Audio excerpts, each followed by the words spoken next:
Hello and welcome to RQ Streams! Yay! It's Saturday and I have killed and replaced Mike. My streams now. Mine. Mine. All mine. Sorry. Hello. Hi everybody. Welcome to RQ Stream Saturday. Both Mike is on holiday and Anil had a prior engagement, and it turns out I am third in line to the RQ Streams throne. I didn't even know until, well, not now, but earlier this week. And I'm very excited. I'm very excited to be here and to share this with you all. Hi everybody. Welcome to RQ Streams. What does Mike normally do? I have watched Mike stream. Hi, we are Rusty Quill. If you've just come here and you've never heard of Rusty Quill before, how did you manage that? That seems quite challenging. That this would be the first place you encounter us. But kudos, well done for arriving here by an unconventional route.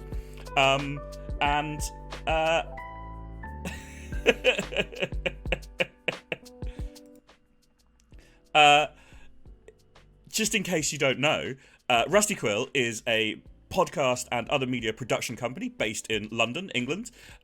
We produce several weekly podcasts. Several. We produce the Magnus Archives, a horror drama anthology soap office rom-com.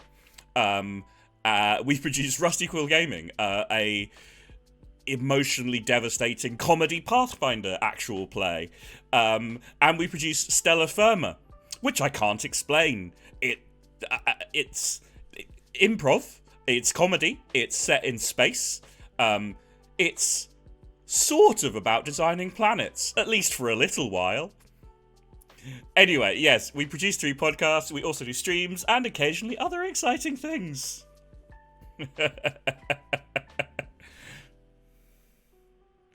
I mean, I don't listen to the Magnus Archives at all, Charcoal, so, I'm just going by what I've picked up from other people at this point. It's all those things and more. Why be constrained to a single genre? We want shows that both make you laugh, make you cry, and make you go, "Aww," and also make you go, "Ah." I mean, these you want a podcast to have you run the full spectrum of human emotion, right? That's what you want from a podcast, I presume. That's what Rusty Quill seems to deliver. So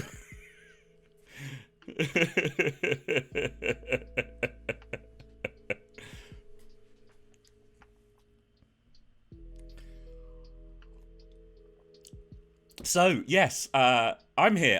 Can you tell I'm doing my best mic impression? I've plugged in this morning, reached maximum charge to attempt to capture some of Mike's brilliance and energy, and I hate it. Normally, I'm still asleep at this time on a Saturday, but I'm trying, you guys.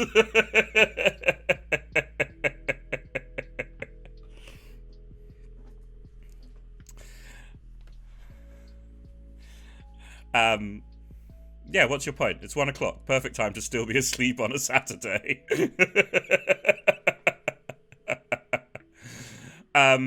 That's an excellent question, Holzer. I'm going to say your name as Holzer. I am one of the voice actors. My major thing is basically just to play one of the main characters in Rusty Quill Gaming. Rusty Quill Gaming is an actual play podcast. The GM is Alexander J. Newell, who you may have heard of. And I am one of the 4 players. And I've been doing that for well over 5 years now. It's crazy. It's just a huge chunk of my life. Other than that, I'm mostly just a Rusty Quill fan, to be honest. I lurk, I chat with people. I did make a cameo appearance in the Magnus Archives episode 100, and I have also appeared in the Stella Firma feed. If you listen to Stella Firma, between seasons, we do science specials where I attempt to explain at least some of the things that Tim and Ben got wrong during the previous season.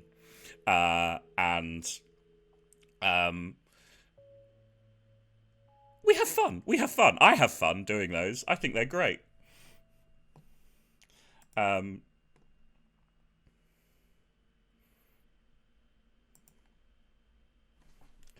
Another angle. Yeah.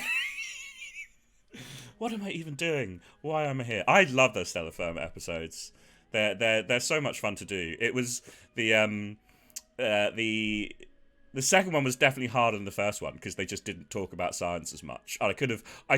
The first one could have been like 4 times as long, and there were other things I could have said in the second one, but even the things I did say were a slight stretch based on, running off the actual content of the podcast. But they're great fun. They're great fun. I would definitely do more. I hope they invite me back. Anyway, yes, Crunchy has asked a very timely question. It is about time that I started to explain the game we're going to play today, the reason we're here. Have I explained Rusty Quill sufficiently? I hope so. I mean, as I said, I think if this is your first encounter with Rusty Quill, well done. That's not easy to accomplish, having this be the landing point. And I'm very impressed, and I hope you come and check out more of Rusty Quill's awesome content. So yes, today, the one of the what is a Rusty Quill? No one knows. No one knows.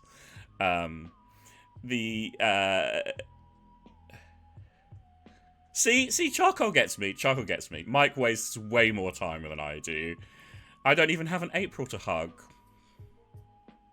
Rude, frankly. Where's my April?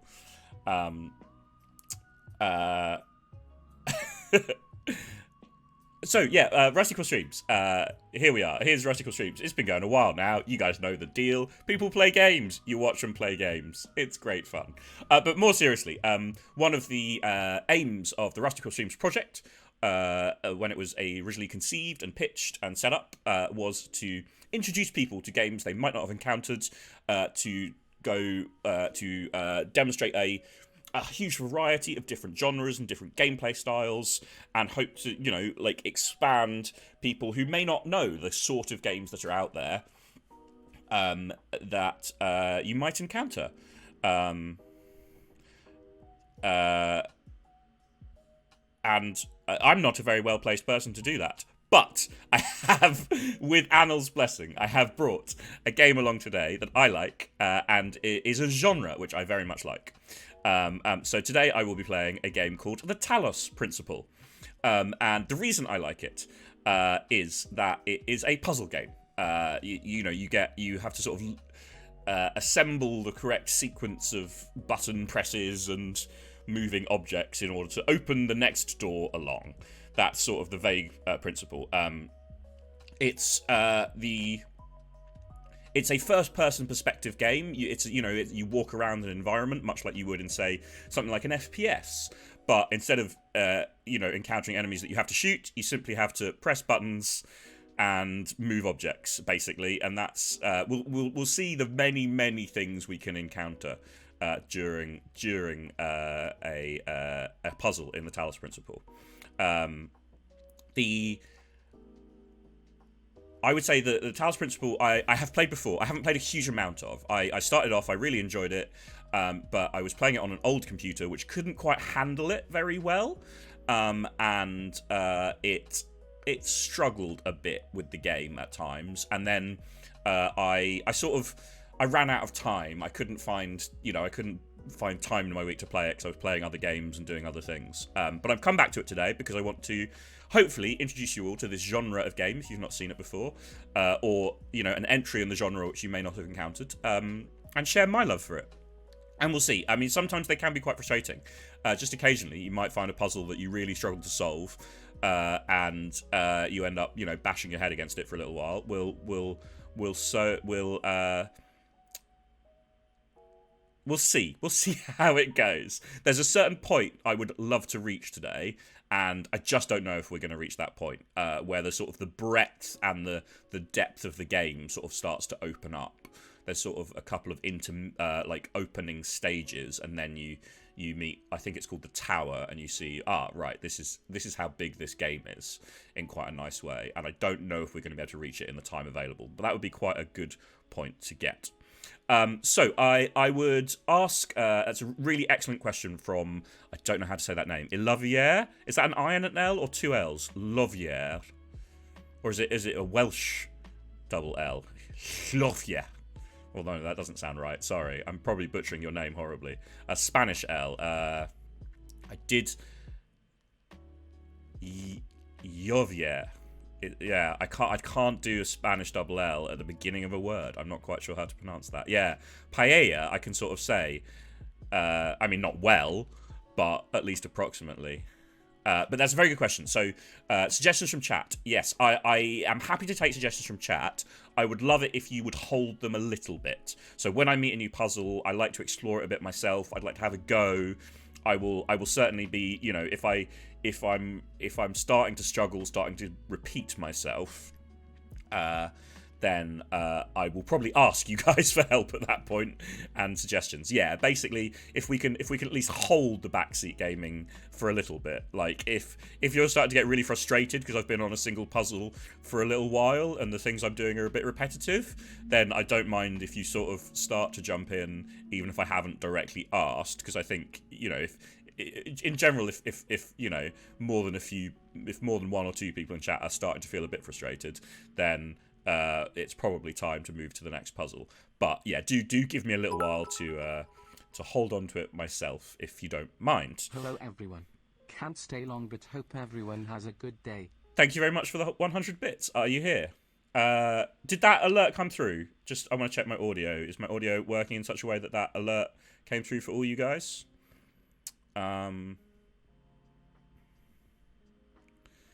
Good. Right, so yeah, the other game I really want to give a big shout out to, my favourite game in this genre, this sort of, you know, first-person perspective, walking simulator puzzle game. The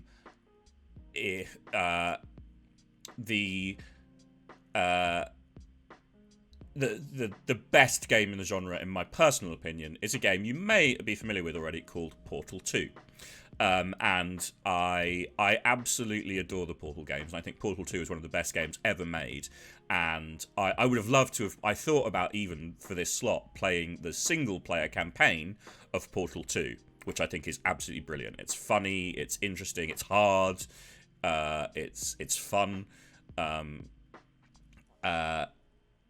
Obviously, a big reason I haven't done that is, if you are familiar with the Rusty Quill streams content, you may have seen that Tim and Ben, I don't mean Tim and Ben, do I? Trexel and David have played Portal 2. Yes.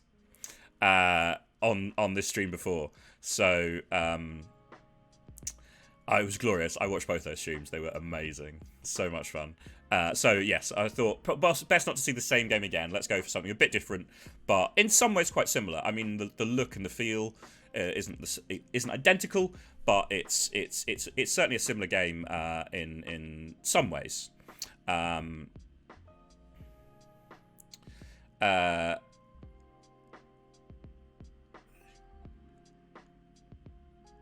yeah, I've talked about before when I've done previous stream slots. I've talked about before. I love games that let me take them slowly. I don't like rushing around very much in games. I don't like having to do things in a time limit. I don't like competing with other people when things are going really fast and there's lots of sort of things being thrown at me. And one of the things I love about these like walking simulator style or puzzle games is they let you take things slowly. They let you go at your own pace. You don't have to rush very often. I mean, sometimes, you know, you'll start something and then you'll have to get somewhere else before a timer ticks down, and that's not the best. But that's one of the things I do. So we'll see how fast I go through the game. I probably won't be taking it very fast, and that's okay. I think I do love Fall Guys. I mean, as with all people, I contain multitudes. I'm riddled with contradictions, as I believe most people are. And I used to love Mario Kart when I was younger too, but FPS is where it really gets to me. I really cannot play FPSs. There's nothing about the experience I enjoy. So yeah, so I want to shout out to nice, quiet, slow games that let you walk through them at your own pace. It's a good genre, and it's something I enjoy a lot. Well, should we get to it, guys? Should we go play some Talos Principle?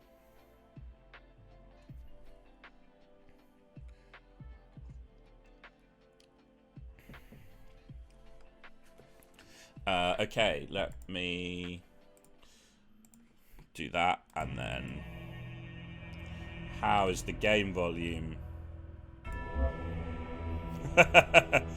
So the other thing I would say about the Talos Principle is there is a story and there's a plot, and some people love it and some people find it very pretentious. It's certainly aiming to be sort of very philosophical. Okay, I'll turn it down a touch. Yeah, I don't want it too loud.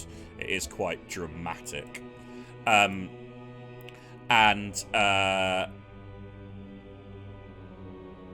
It's certainly on that borderline. Yeah, I think it will, IRQ, thank you. We'll encounter some of it, but there's also quite a lot of text. And given that I want to get through a fair number of puzzles today, I don't know how much of the text I will end up. Oh, it's Mike! Hi, Mike! Mike! No, Mike, I told them I killed you and stole your energy. So if you're here, you've put a lie to that. How dare you? We'll see how much of the story and the plot and the background we interact with. As I said, some people love it, some people find it a bit pretentious. And wordy and unnecessary, and its engagement with philosophy, I mean, you know, it's going for high concept, and it's a bit of it's a bit of a mixed bag at times. So we'll see how that goes. But let us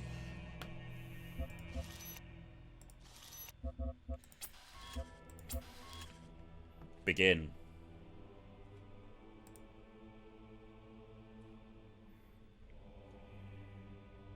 Mike, your bones!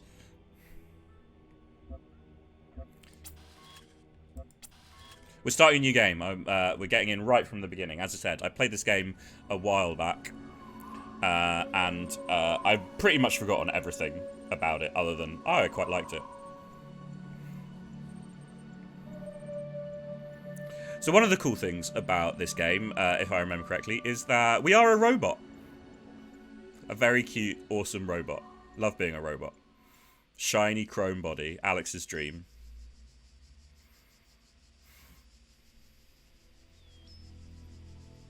Imogen Bot should be active. Yeah, Imogen Bot's active. Good, good, good. I didn't mess that up.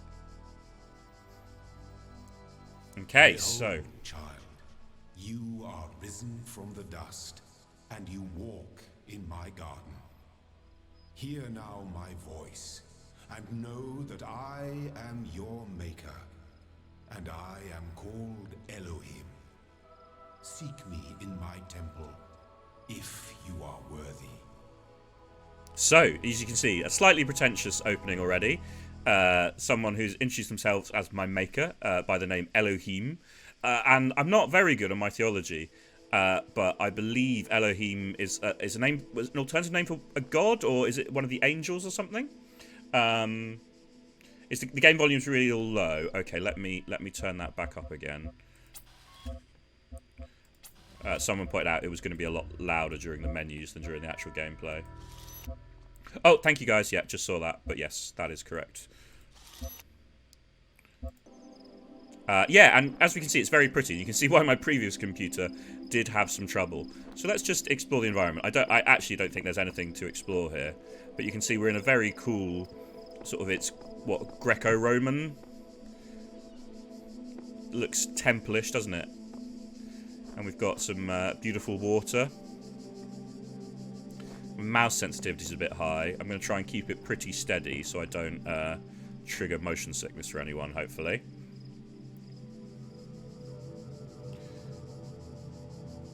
Apparently Elohim is one of the names that Jewish people use for God, and that presumably is therefore part of the Jewish faith. That's interesting. Oh dear, Jareth. I apologise then on behalf of the game. I was not aware of that, I'm afraid. That's my own ignorance of the Jewish faith. I'll try to avoid saying it myself then, because I absolutely do not want to be disrespectful to anyone's beliefs. I do not believe it's a large component of the game, although, as I said, the sort of the philosophy in the game does have an element of religiosity to it.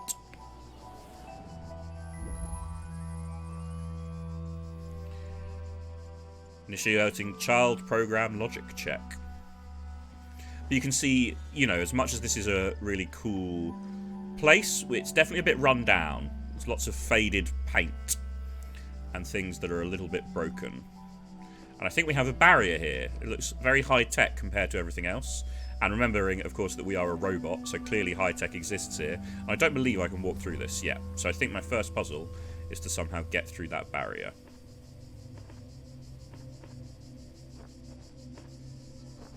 Well, looks like I've got something over here. I can't sit on these benches and have a nice relax, but I can take this jammer. Checking that I can interact with objects. And I can put it, if I put it down here, it jams the barrier, and then I can walk through the barrier. Isn't that convenient? And then, much like if you have seen Portal before, you may know that when you pass through one of these barriers, you can't carry anything through them. It's just a way to sort of separate individual puzzles from each other. So this is the game just introducing me to the basic mechanics. So we've seen barriers, and we've seen that I can take a jammer that breaks a barrier. Oh, we've got some sort of floating drone and a big red laser line. I'm a bit worried that's going to try and shoot me if I go near it. But we've got another jammer here. Let's see what we can do with this jammer. So, oh look, a statue that's got all its the limbs and the head broken off.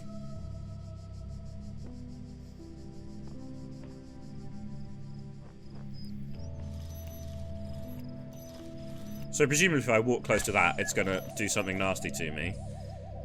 Yeah, definitely looks like some sort of floaty turret from Portal, doesn't it? Oh, but I can jam that. That's good. So the jammer works not just on barriers, but also on drones. And there's a big gun. That's a big gun with some sort of weird laser sight. But I've got another jammer here. So let's assume jammers can jam more or less anything we need them to. There we go. We turned off the floaty drone. We turned off the big gun. And you can see as I'm a robot, so occasionally my operating system sort of prints stuff onto my screen. Oh, I'm sorry, Jareth. Is there... If I turned any of the settings down a little bit, would that help, do you think? Yeah, I'm aware that's a risk for people.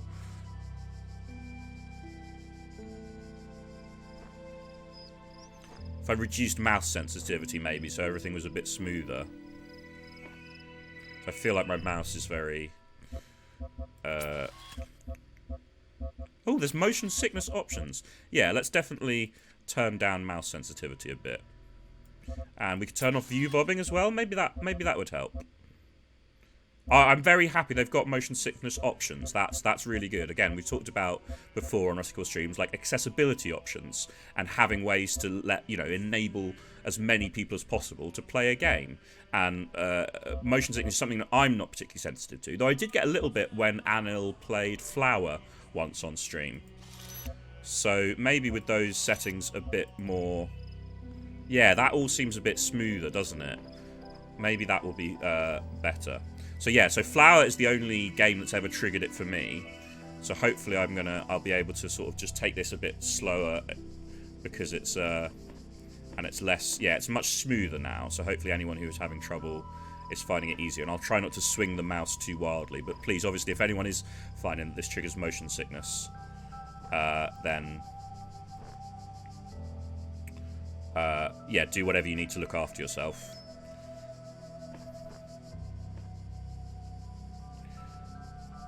Field of view up helps too. If I turn the field of view up further.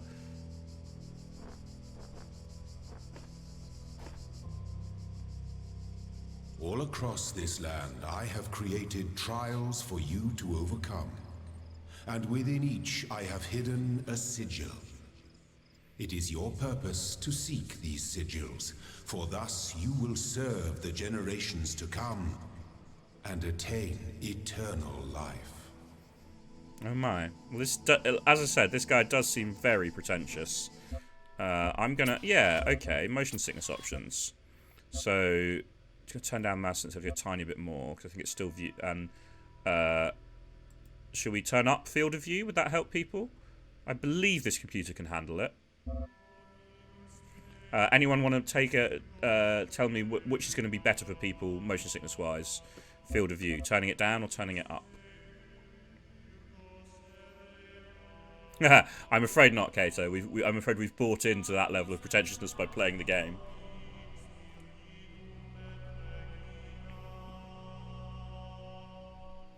Okay, we'll widen the field of view a bit.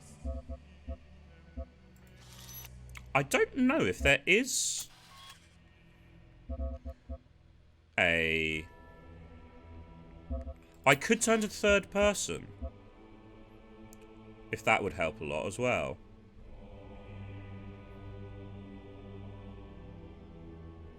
I might try it a little longer with first person. We'll see if those other settings help at all. But maybe we'll switch to third person. Ah, yes, so we can see more of our surroundings now. And we can move around a little less, I hope. I'm just walking through the environment at this point. I'm not doing much. Other than exploring. I like to check all the corners, you know. There's a very obvious path, but I always wonder if a game is hiding something from me in a corner somewhere. Okay, but now we seem to be in some sort of courtyard. There's a barrier over there. There's other places. And oh, there's a signpost. And the signpost has a Tetris symbol on it. I wonder if there are other signposts. Yep.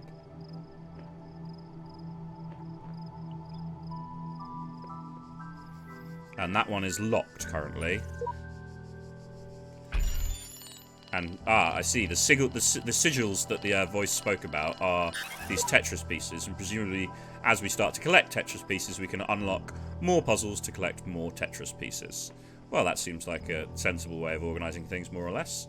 So let's assume that each puzzle represents a Tetris piece.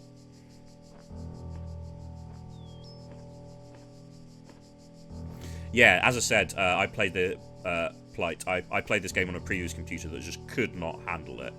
But I'm very glad to see so far this one seems to be coping.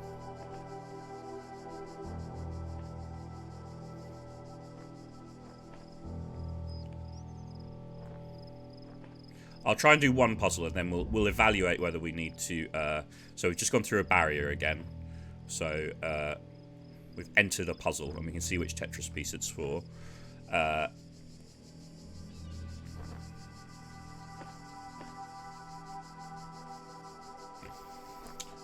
We'll do one puzzle in this view, and then we'll talk about whether we need to switch to a third person and how helpful that will be. Right, we've got another jammer, and we can see some barriers over there. Do we have a barrier here? Yeah, we've got a barrier here, so we're probably going to need to open this one, aren't we? So let's assume that that one needs to be jammed. Is there a second jammer anywhere? I feel like we're going to need a second jammer. Yeah, okay, so we can pick up a second jammer from over here.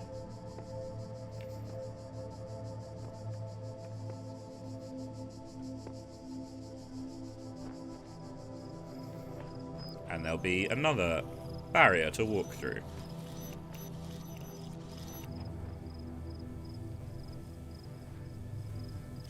But you know what, guys? I reckon we're going to need to bring this second jammer with us. So I'm going to actually put that jammer there to keep that barrier open, so I can pick up this one and bring it with me. I reckon that's going to be a good tactic as we go to keep moving the jammers around like this. Now, how far away do we have to be to jam that gun? That's another big gun. Alright, we can jam it from here. That's pretty good, isn't it? So, let's go pick up our Tetris piece. Boom. The shapes you are collecting are not mere toys. They are the sigils of our name.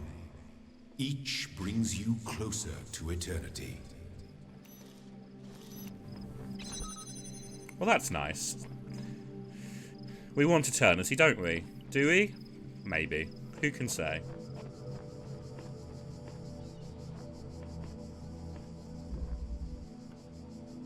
Okay, and that one's been crossed off. Oh, that's nice. The physical sign has been crossed off for us. It's not even electronic, and yet it's updated itself as we participated.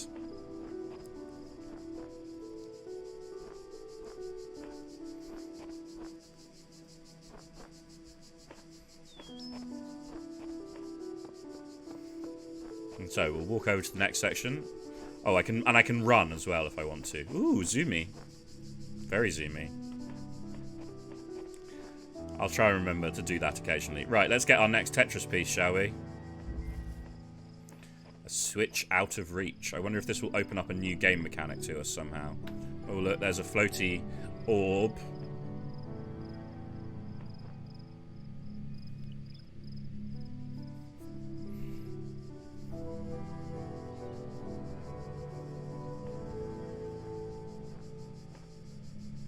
Okay, big gun. No jammers that I can see. Probably shouldn't walk near the big gun, even if it might be helpful. And look, there's a big switch on the wall over there. We can't reach it from here. Wonder if we can get to it somewhere else. Oh, there is a jammer. Good, good, good. We've got a jammer. This looks like a hidden section, doesn't it? Look, there's plants in the way and then a small room. But there's nothing in the room. We've already found the jammer.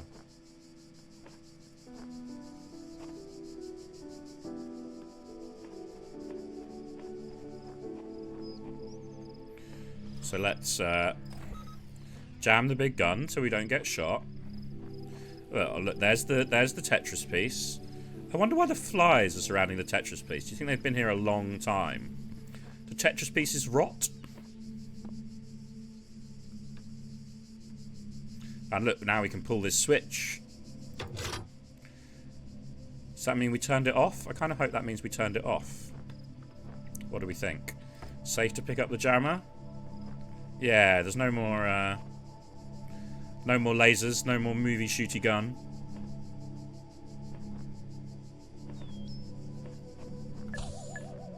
Oh, here's the floaty drone boy.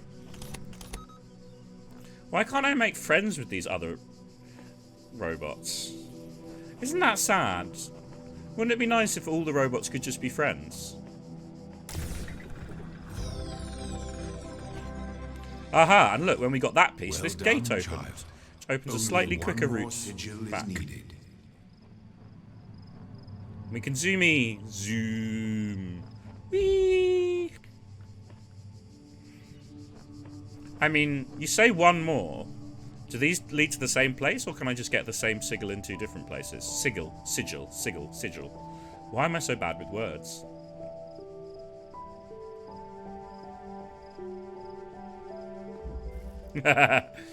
I want that to be my brand, Niblik. If that can be my personal brand on stream forever. All games need a hug button, and I don't understand why more people don't realise that.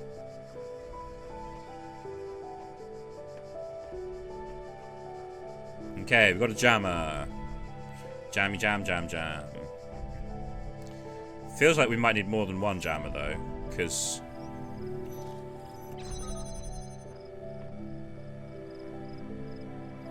where's Floaty Orb gonna go now?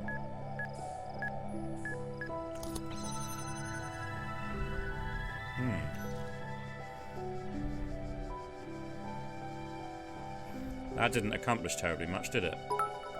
Maybe if we go this way. Support of hug buttons. Also, I need to go so have fun, everyone. Thank you very much, Are You Here, for the 100 bits. I hope you have an excellent afternoon, or whatever time zone you happen to be in. So, I think we need to let the floaty orb onto this side of the barrier, and then re-establish the barrier, and then turn off the gun. Oh, I got too close to the orb. The orb blew me up, guys. I died. The That was guardians very of this rapid, wasn't it? land may harm you, but do not resent them, for they are my servants, and they challenge you only so that your faith might be strengthened. F in chat for Robot Bryn. I quite like the voice. I find the voice quite reassuring of the the pretentious man, actually. Aha! I've trapped you now, and I wasn't standing close enough for you to blow me up. But nice to know that we can die, and we'll kind of be okay.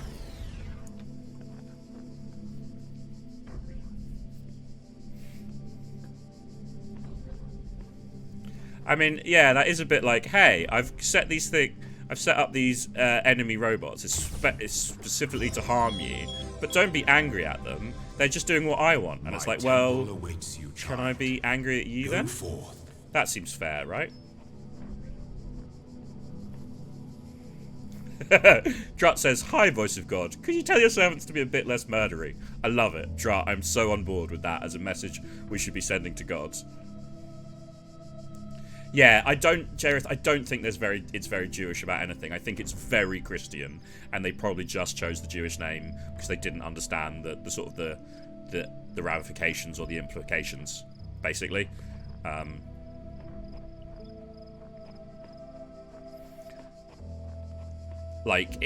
think it's a common fault in Christian cultures to equate.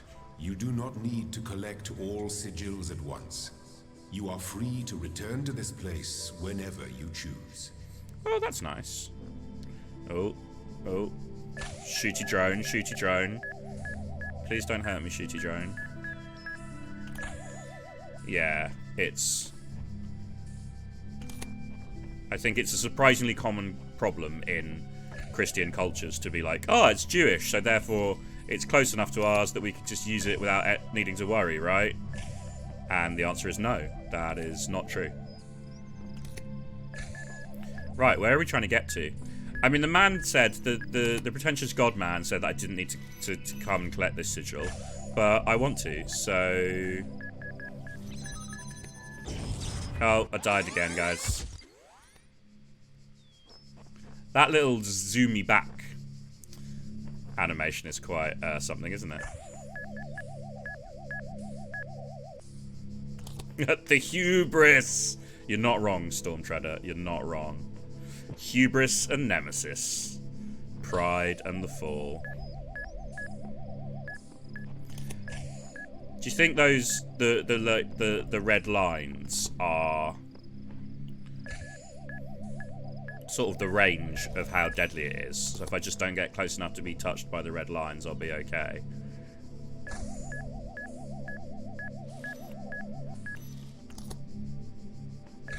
Yeah, Kato, right?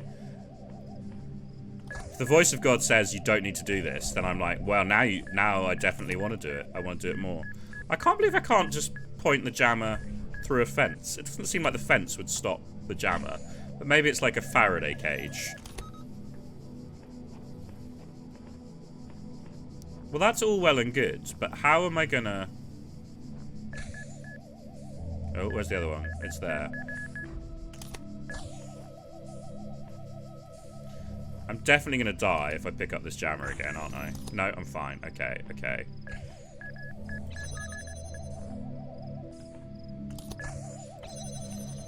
Woo! Yeah, we trapped that drone. We ran away from that drone, and now we can reach the Tetris piece. Yay, Tetris pieces. They do look very dirty, and they've got all these flies. I feel like they might have been here a long time, you guys.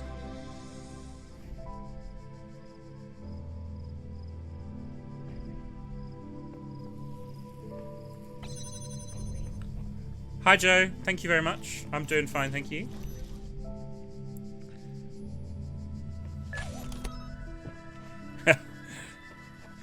Drat thinks this is some sort of tourist trap, and who can blame them? Right, we've done a couple puzzles now, guys. How are we feeling about our perspective? Would people appreciate a switch to third person? Are people still having motion sickness troubles? I feel like we've stabilized a lot, but I mean, we could pump those settings a little further, or we can switch to third person. Anyone got any strong? Okay.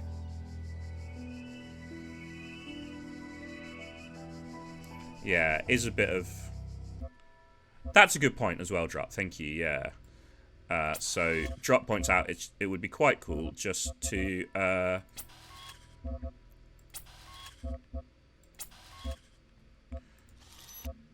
have a look at the character model we have as well. This is me.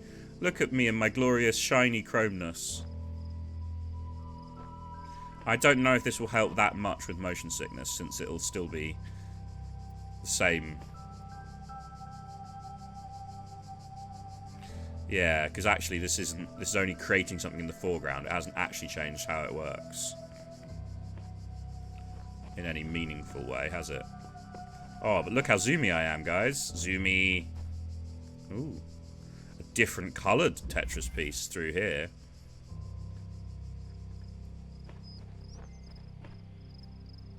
Oh, and look, there's barriers in the middle of this puzzle to stop me taking jammers through them. Yeah. But look, the jammer has been resummoned.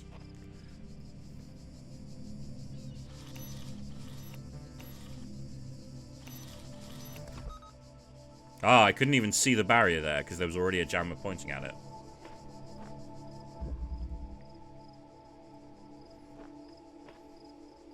Wouldn't it be great if we looked more like Wall-E than like this humanoid robot? That would be cool, right?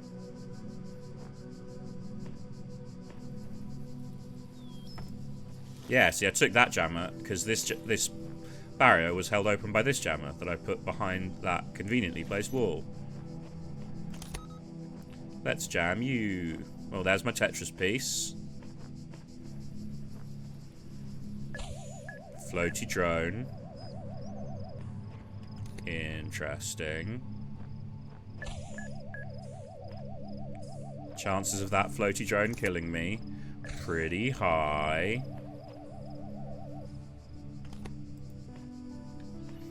Where does this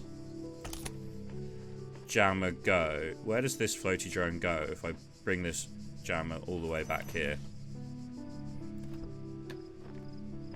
Do you think we can point that other jammer at the floaty drone?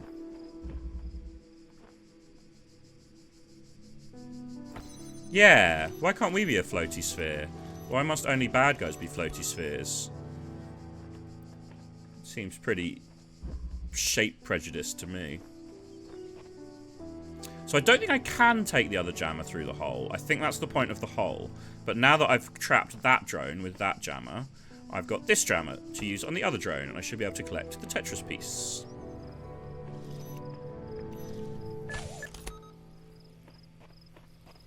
Also, the jammers don't affect me, so I guess that would be the downside of being a floaty sphere. It'd be much harder to, like, move the jammers around.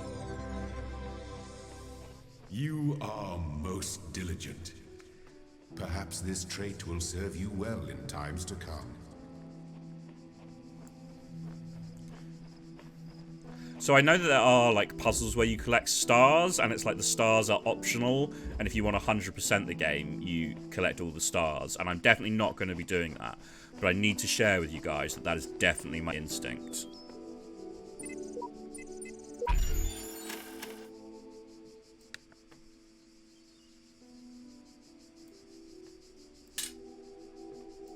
Oh, I have to assemble the Tetrises in a shape.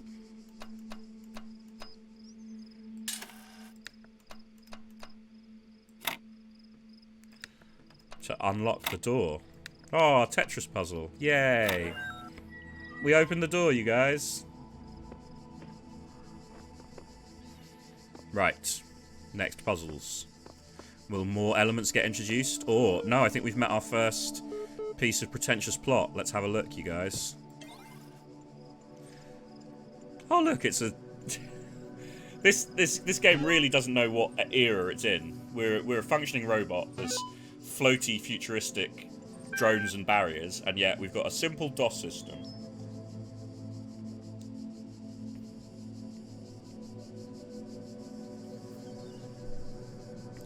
Is God just an frustrated escape room designer? I mean, are you talking about in this game or the real world?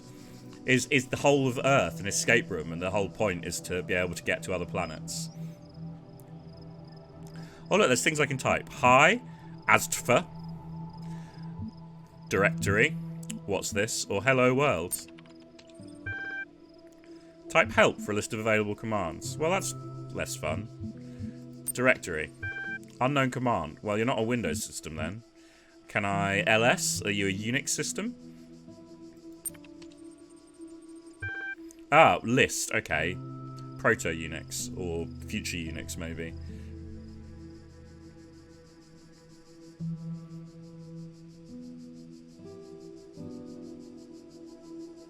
Ooh, load the Milton Library Assistant, an advanced interface, or close the terminal session. Display a list of available resources, or open a file. Well, let's list. Let's see what's available. A welcome email, Athena6.txt, figure it out email. Interesting. Well, let's look at the welcome email. From Nadia Sarabi to Alexandra Drennan. Hi again. I'm sorry if I was a little odd at the meeting. I know you were nervous, but the truth is that so was I. This may be hard to believe, but you intimidate me. You're so young and you've already accomplished so much. If the situation wasn't so grim, I might even be jealous. There's also something I wanted to clarify. I realise that, nominally speaking, I'm head researcher here, but this is your project, and everyone will respect that. And yes, I know you're not used to working like this, but as of today, you're in charge. No pressure. Let's do this. Nadia.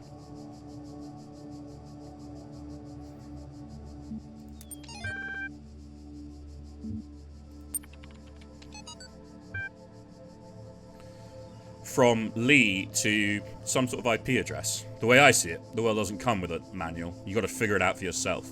A bit here, a bit there, put it together, try to make sense of it.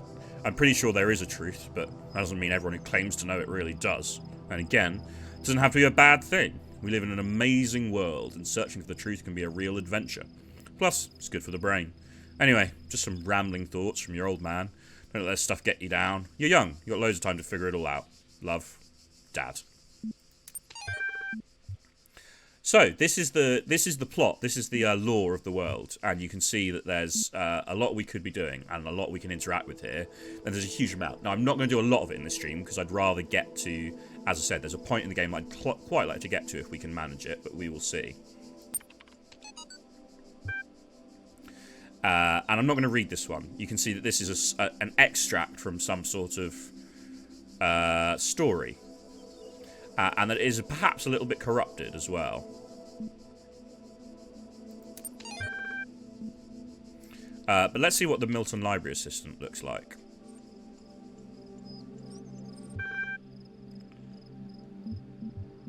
Oh, we can talk to a computer friend. Understand is a strong way to put it, but yes. Well, which am I?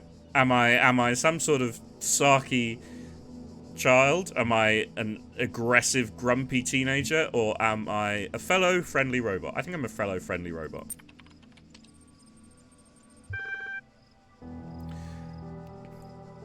Facilitates user interaction with library resources via an intuitive human language interface. Powerful networking and troubleshooting functions. How long has this system been running? That seems like a useful question. This system has been active for 9999 years. I mean, that seems like a max value overflow there to me. So, a long time. How old are the library archives? 1st of July 1995 to 27th of June 203F. Did we move to a hexadecimal system, or is that another sort of error?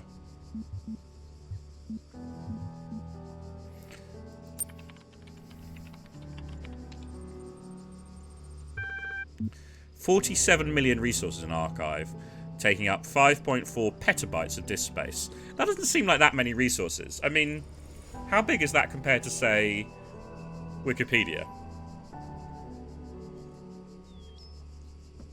Oh, okay, it's the entire internet, but in 2003. Yeah, so I don't know how old this game is, but I can tell you that the entire internet in 2020 is significantly larger than the entire internet in 2003. Oh, 10 gigabytes of uncorrupted resources are indexed. Everything's corrupted. That's terrible, isn't it? What caused the data corruption?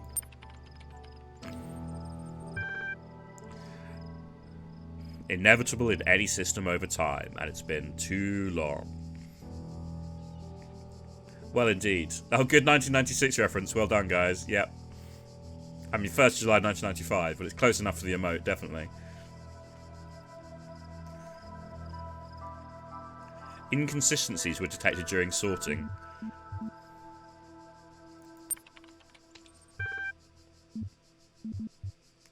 Can you respond to queries on the outside world?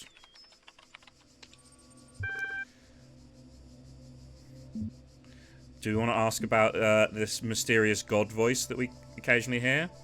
Let's start with something simpler. You were currently in a support session. Well, thanks for that. I meant in a more general sense. What am I? You're logged in with a guest account. Yeah, no perception is the problem with this AI assistant.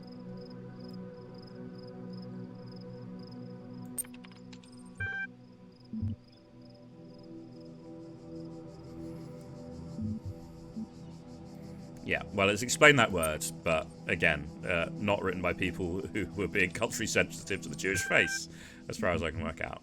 Let's exit. Ooh, and we have a journal with tabs and stuff. I didn't even know that. So we can reread them at any time, presumably.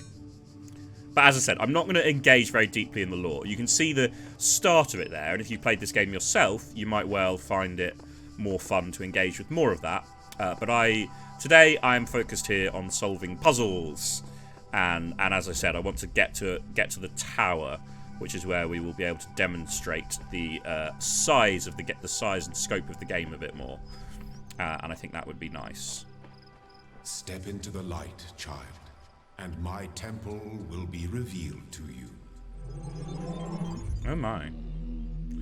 So we've got teleportation circles. That seems pretty fancy. You walk now upon the stones of my temple, whence many gates lead. And know that I have other temples, for my garden is greater than your eye can encompass. And all these worlds I made for you. Well, I mean, we're already starting to see the scope of the game, and see we've got a completely new environment here. It does look very cool, I reckon. And we've got these other worlds. So you see, how high do the numbers go? Here. Up to 7? Yeah, I don't think we're going to get to the tower today, because I think the tower is after you've completed all 7 of these. And you can see, can we open this? No, I might switch back to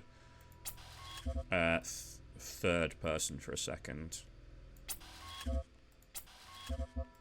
Sorry, first person for a second. So, this is A, apparently, and we can see we've already been to 1, and we've gotten 1, 2, 3, 4, 5 of the 7 pieces. And there's 7 worlds, and all of them have sort of 4 or 5 pieces. And this is just the first letter. And the game contains many, many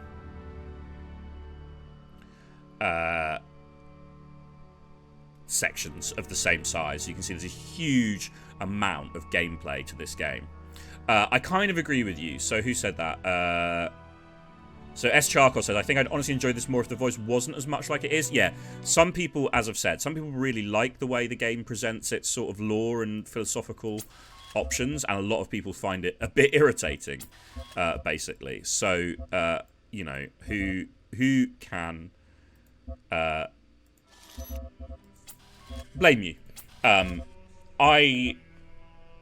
I'm somewhere in the middle. I find it very mildly irritating at times, but actually I quite enjoy it as well. And I think that, you know, if you don't take it too seriously, you can sort of laugh at it while also enjoying it to a degree. But absolutely different people are going to have different reactions to the way this game presents its lore, because it's pretty... So we've got some, yeah, I've got some locked gates here. We're going to have to go back to 1 in a second, because we didn't pick up all the Tetris pieces. But let's just see what's at the 2 ends of this giant temple place.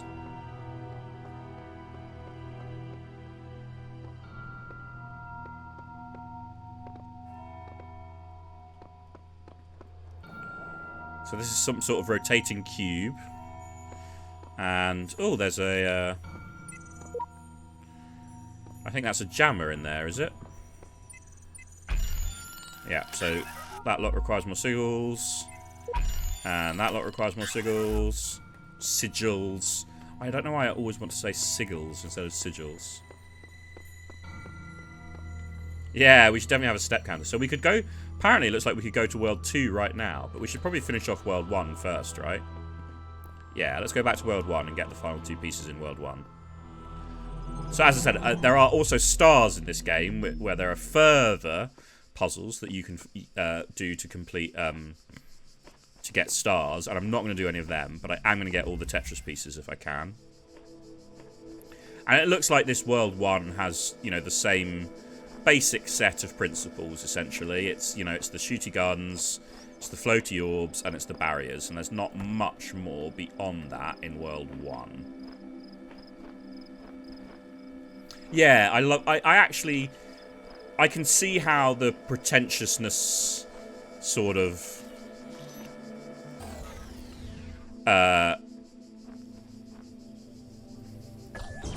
Oh, well, that didn't go well. I can definitely see how the pretentiousness and the... I don't know what other words to use. The sort of the writing in the game can definitely be irritating to people. As I said, I don't find it terribly irritating myself, but I respect that other people can and do. And... yeah, that makes sense to me. But I really like the aesthetic. You know, I think the world and the graphics and the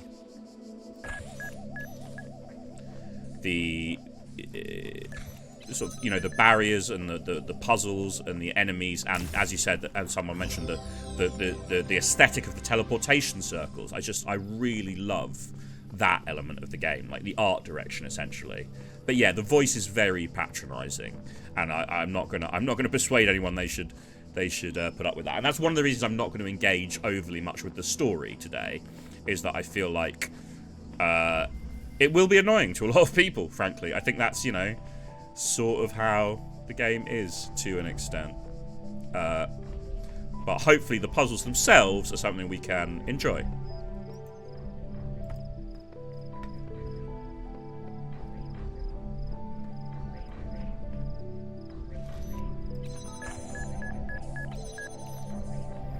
Okay, so we're going to let all 3 of these floaty orbs onto the other side of their barriers. And then we're going to run down all these barriers behind them. Simples. Yeah, so I haven't actually played super far through this game. But that is one of my impressions of the game in general. Is that... yeah, what is layered on pretty thickly at the beginning, you are encouraged to question and challenge a bit as the game goes on.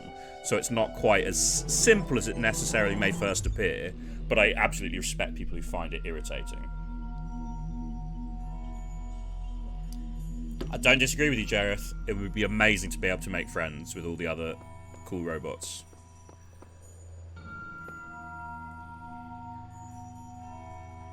Right, so three Tetris pieces in World 2. Let's jump to World 2. How different is it? Let this be our covenant. Looks very similar to World 1 so These far. We've got worlds another are one of these yours, library and you are terminals. free to walk amongst them and subdue them. But the great tower, there you may not go. For in the day that you do, you shall surely die. Oh, apparently we die if we go to the tower, but I'm pretty sure that's the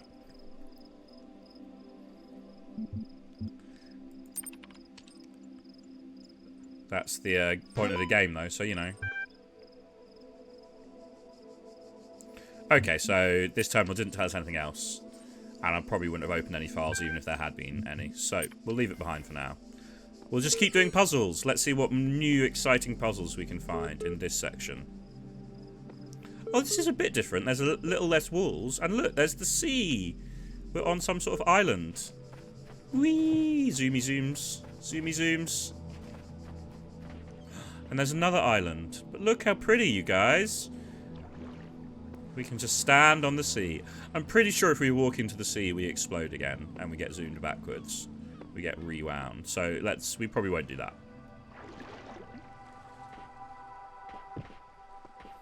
Should we try? S. Charcoal has asked, can we walk to the other island? We can try. Woo! Running on water, running on water. Oh, no. Oh, but we did shortcut a voice line from our pretentious guy. Well, something's beeping now. Is that the... Are you beeping? Can you stop beeping?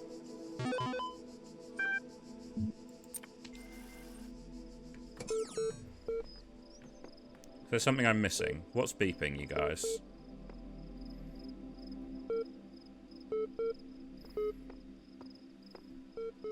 I think it might be that, and the beeping is a bit annoying.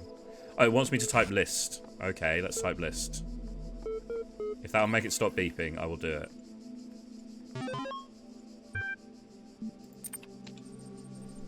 I already typed list, yeah. Unavailable. I think it's just going to keep beeping. Okay, well. Well, thanks for that, game. Right, let's go this way. Let's go get the gold piece. Oh, the light. Oh my god. I haven't played this game on this computer before. It's so pretty. My previous computer really struggled to render all of this. Sorry, I don't play enough modern games to take this kind of stuff for granted. But the sky, oh my god, you guys. I can't cope. I do this sometimes when I play games with my girlfriend, who some of you will know is a pro MLG gamer and plays lots of games and plays them very well and knows lots of games. Oh my god, there's another person. A robot friend? Can I make friends with you, robot? It's like a hologram though, it's not real. Is it a recording of my previous self?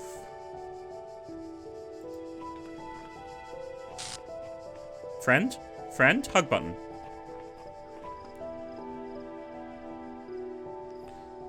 I think it's me. I don't think I can interact with it.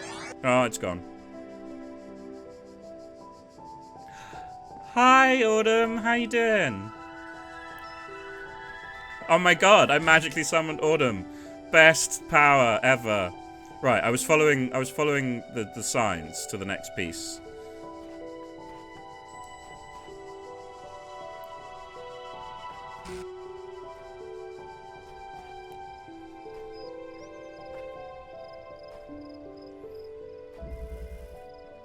Suicide mission? Well, I don't like the sound of that.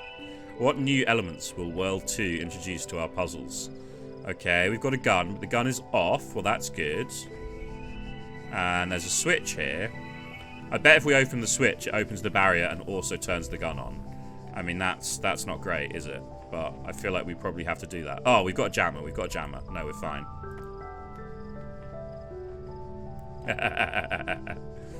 Sorry, Rusty Quill stream, too wholesome. Too wholesome for autumn trolling.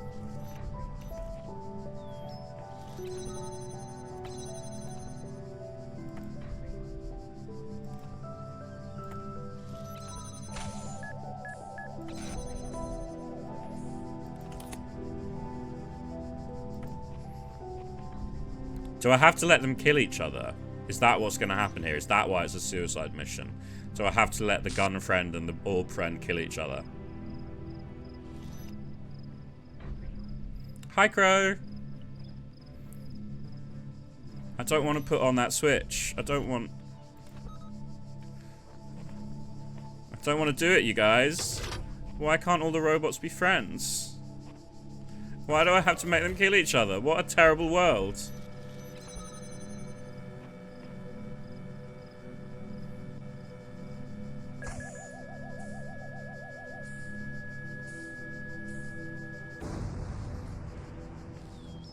Boo.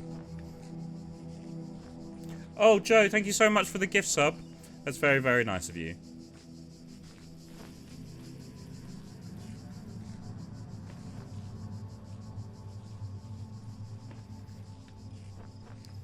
The lighting's different in this section of the game, and now I can't see where I'm going so easily. But we got another Tetris piece. Oh, and the gate opened. Nice. You are learning, as is your purpose. But your choices must be your own. Well, they will be. Therefore, I will not guide you. That's good, because I'm coming to kill you. It is necessary. Necessary, my ass.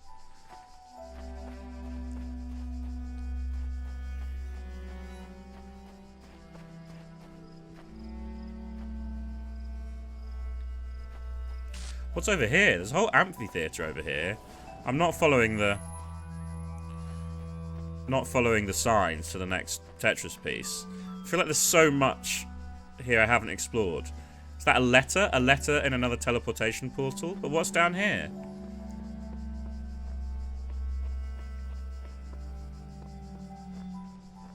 It's just more island, more environment.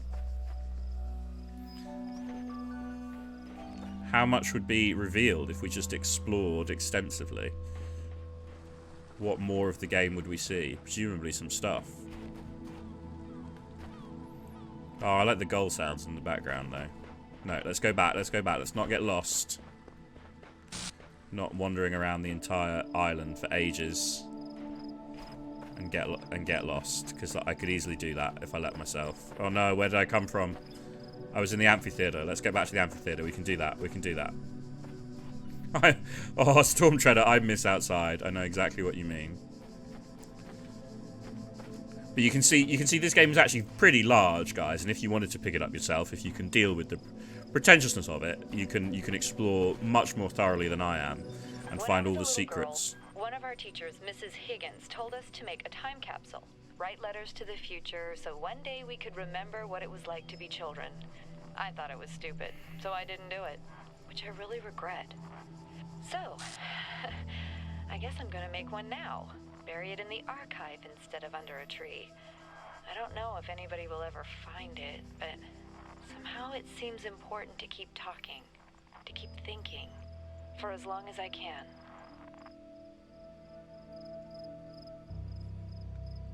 Oh dear, I hope that person's okay. That does sound a bit like, well, my world is ending and I'm going to leave a message for the future. Rather than, hey, I just felt like recording some of my thoughts.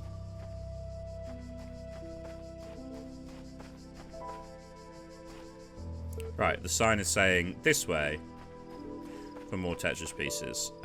This way for more Tetris pieces. This way for more Tetris pieces.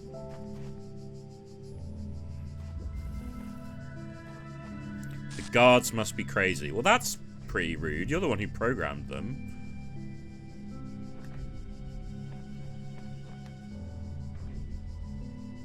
Okay, I don't think we can get past that orb. But maybe there's enough space to just about to get past this one. If we wait for it to come back this way, then we run past it. Tetris pieces? Tetris pieces... Pretty sure Tetris pieces are called Tetris pieces.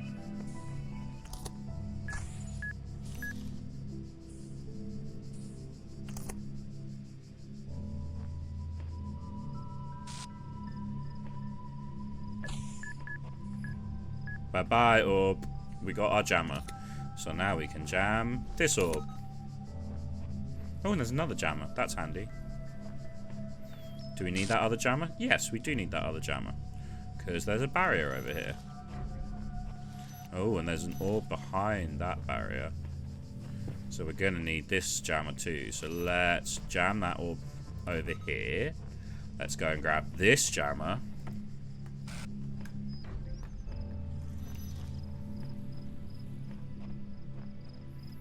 One of the things I find really impressive about games like this is lighting. Like, the lighting feels so natural and real, and I'm just like, mind blown. Look at the sky and the way there's proper shadows of everything that they've made. I can't cope with games. I grew up in a time when, games were like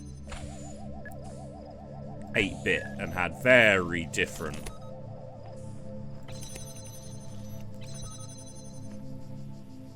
Okay.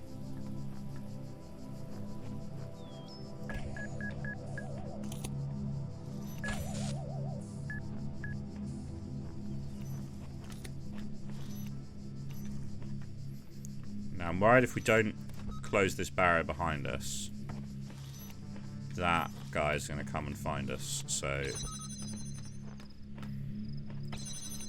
we'll just let him bounce away again. Yeah, some people were having problems of motion sickness, so we adjusted a bunch of the settings to try and reduce it. And I don't remember that being there last time I played this game, honey, but there's a bunch of accessibility options specifically around motion sickness, which I thought was really cool, basically. Another Tetris piece. Are any of these? Yeah, and the gate opens. Okay, so we probably overkilled that slightly. And we can't take this through the barrier, but that's fine. Yeah, so when I loaded the game, it was definitely pretty excessive on just how it was a bit more juddery, and so I turned off a bunch of things, and I turned down mouse sensitivity a bit. And we've also entered third person to try and help people with a bit of motion sickness.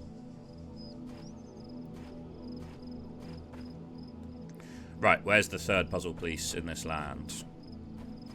Over here. But you can see there's definitely sections of the island we haven't really gone near, and bits we haven't explored. And if we wanted to find, there is a secret star somewhere on this island too. And if we wanted to find that, we'd need to explore a bit further and work a bit harder to find the secret puzzle. But yeah, Storm Treader, it updates the completely analog signs. There's clearly another robot around here who's not a floaty orb, but is coming and painting signs every time they need to. And that's fine, but it is slightly weird, isn't it? Yeah. Just a big marker pen. Right. Well, I think we're going to do this and jam that barrier. And we can't bring the jammer through that wall there, so we're going to have to use this jammer for the next bit. Where's the next bit? And there's windows everywhere, so jam that open.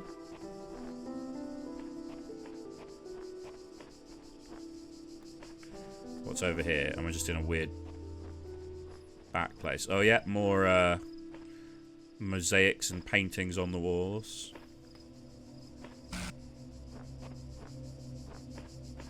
Okay, where's my Tetris piece? Well, my Tetris piece is there, so I got to open that barrier somehow. Now, it seems likely to me that the best way to open that barrier is going to be through a window. But when I pick up this one, I will no longer be able to walk through this barrier. So, what if... We definitely can't bring this one with us, can we? So how are we going to do this? Is there anywhere else this one can point at?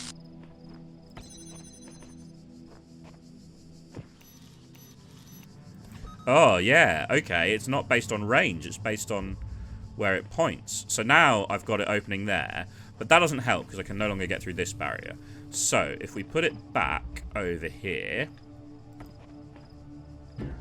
Oh, no. I walked through the... I don't know what to call these. This is a barrier. This is a jammer. So what's this one? The veil. I broke the veil. Yeah, I like that. That sounds nice and pretentious in keeping with the themes of the game. I accidentally stepped through the veil and lost my jammer. But now I jammed the barrier with the jammer. Jammer, jammer, jammer. Jam. Anyone wants to jam? Jam's good. Right, so let's leave this one open with that. And then we can go back through the veil.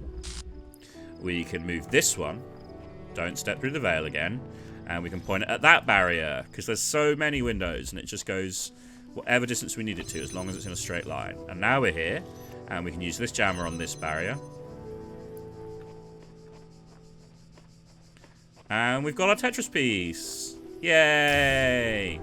I remember that taking me much longer the first time. I didn't remember the solution until I had done it, but I was like, I definitely remember doing this before once, and it taking me ages. Oh, look at us go. We're so zoomy when we sprint. I love it. Zoomy. Zoomy zooms. We did encounter that weird video of ourselves at one point, didn't we, as well? But it doesn't seem to have come back. So, again, we're not engaging very much with the lore of this game, because I think it will annoy some people. And, I'm having fun doing the puzzles. And this computer still doesn't do anything. I don't know why it's even here. Maybe you can sort of unlock it later. So, let's teleport back to the temple.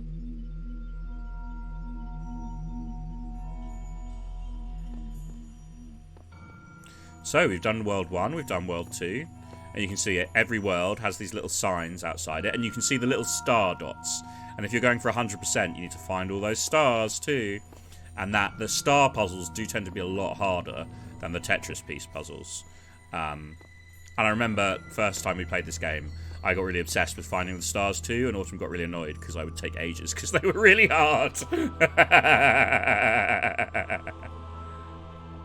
Oh, I'm sorry, I don't know everyone's names. I'm calling people by their storm names. Right, so, world number 3. Oh, look at this.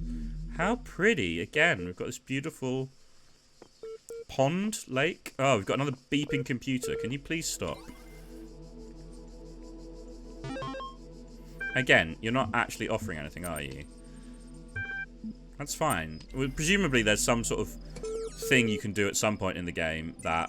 Oh my god, there's a QR code that we're a robot, so we can just act on the QR code. Can we just step in the water? We can step in the water. And look, it's like this, got a mosaic on the bottom. Oh god, it's so pretty. And look, the water even moves as we move.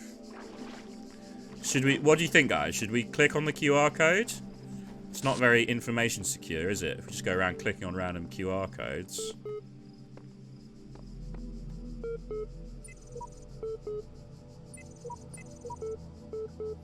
Let's click the QR code. What's going to happen? Oh, it's just highlighting it. It's not actually doing anything. I can't interact with the QR code. I assumed I could because of the way it goes zoop. But it's not doing anything when I click. Oh well.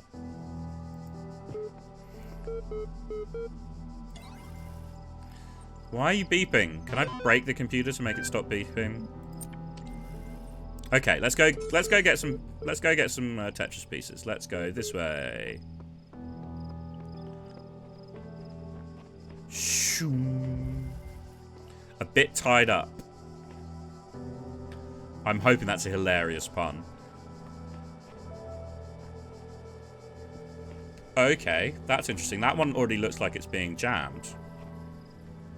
Yeah, there's a bunch of things being jammed already over here. And a whole extra jammer for us. Let's see what we can do. We're going to need one of these jammers, aren't we?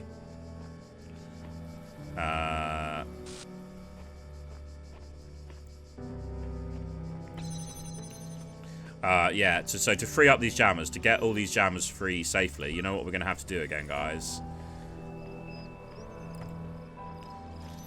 And we now know that we can place a jammer as far away from the thing it's jamming as we like, which is good, because we've been a bit close to the orbs and the guns. But yeah, time for more murder! Good work, Kato. You got the answer. The answer was murder. No orb friends. No gun friends.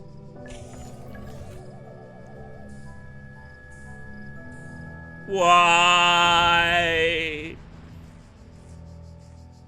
I don't think we are tracking altruism, but apparently we should.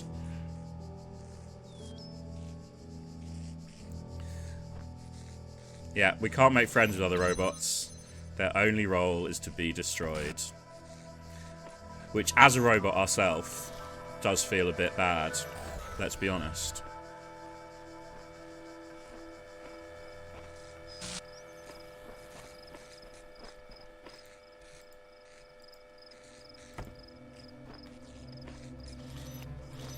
And Kato's not wrong.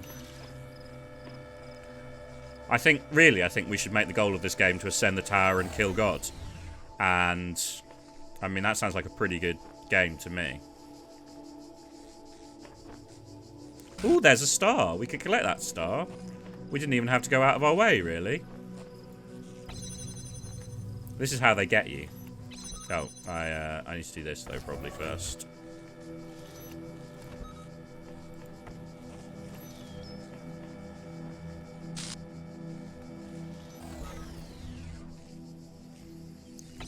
So, we're just cycling the jammers. We've got 3, so we just pick up the one furthest back, and we use it to jam the next thing along.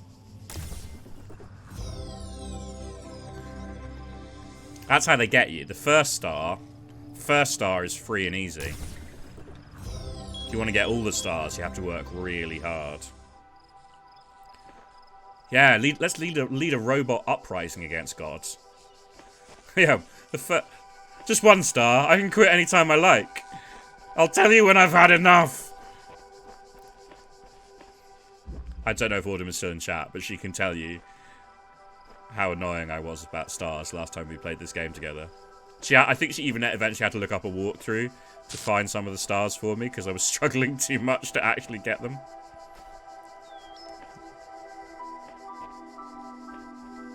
It's interesting, isn't it, that enough time has passed for, like, stuff to crumble and decay, for stone to start to experience problems, and yet all these electronic components seem to be functioning just fine. Oh, I do love a side quest. It's true. We're okay. I'm here for you guys. You guys are here for me. Together we will be strong. Together we can do this.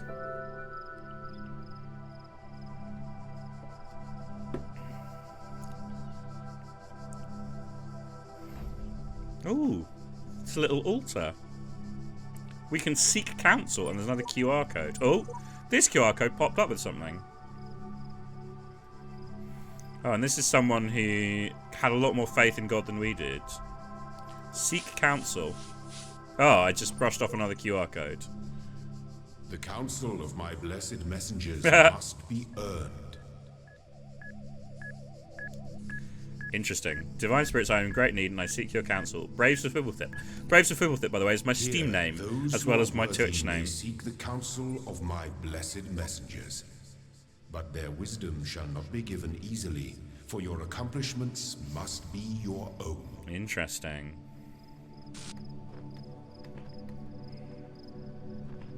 Yes, so normally when I stream under the name Braves of Fibblethip, just in case anyone feels like following me on Twitch and checking out one of my other streams at some time. My church name, yep. When I go to church, people only call me Fibblethip.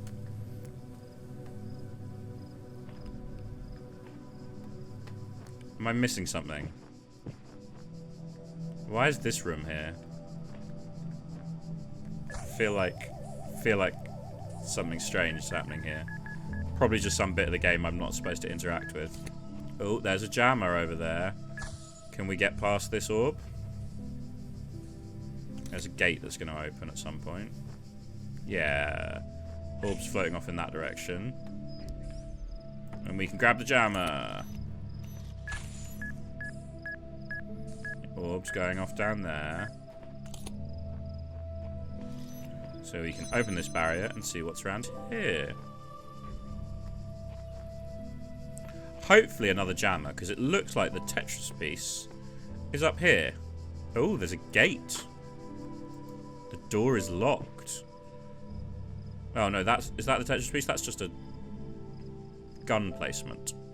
Oh, this is definitely a bigger puzzle than the ones we've encountered before. I feel like, oh, there's a Tetris piece over there. That's not a Tetris piece. That's like a floaty ghost friend or something.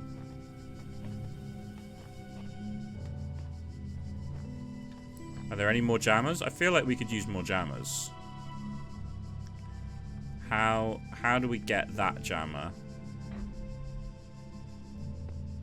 The orb is bouncing off the jammer. That's very clever of us. We're not letting the orb come near us. But maybe we need to.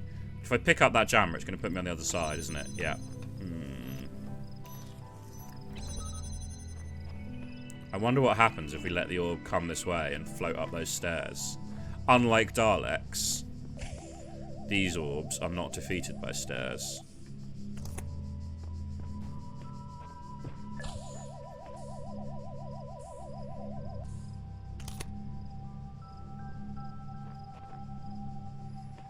Oh, now it's going this way.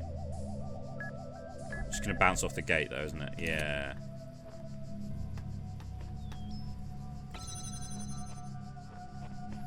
See, we could potentially... Oh, look, we can jump. We can't jump up that high. What's here? What's here? Or maybe we need to trap the orb over here. Maybe that's the answer, you guys. That does seem like a good plan, to be honest. Come on, orb friend. Come this way.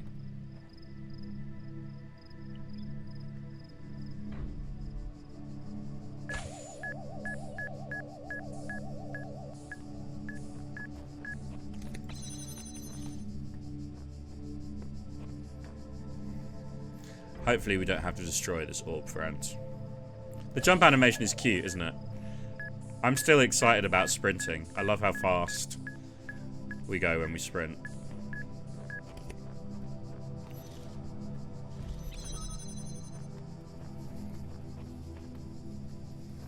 Okay, come on, Mr. Orb. Come this way.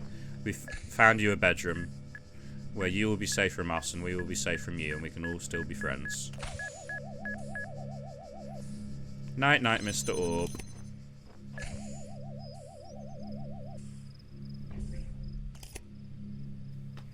Okay, so now we don't have to worry about the orb anymore. I wonder if... What if we put this thing here, and then if we go round this way and walk up here, can we pick it up from here? Do you think that's it's gonna let us reach down? Yeah, it did. Haha. We got the jammer.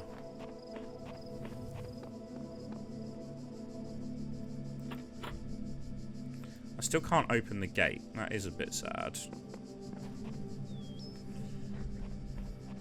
Can I jump up here? I cannot. I definitely need to open that gate, and I'm not sure how. But that's fine. We've got a jammer. And we've got more of this puzzle to explore. Aha, yeah, see, we've got our jammer here now. We can open this barrier. Anything over here worth looking at? Don't think so. It's interesting. So the jammers must be some sort of electromagnetic radiation. And how they interfere with the barriers, I'm not sure. But clearly, a lot of these gates are like Faraday cage is, because they're blocking the signal. And that's sort of interesting. Right. I feel like this is almost a Zelda level. It's like the orb is the guard, and we've got to sneak from place to place and anticipate the movements of the guards so we don't get blown up by them.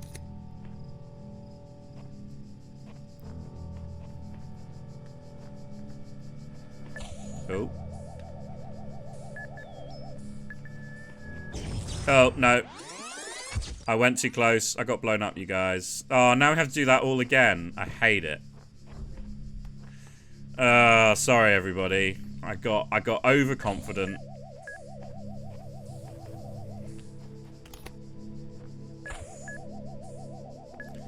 And I let myself be blown up. And now we've got to restart this puzzle.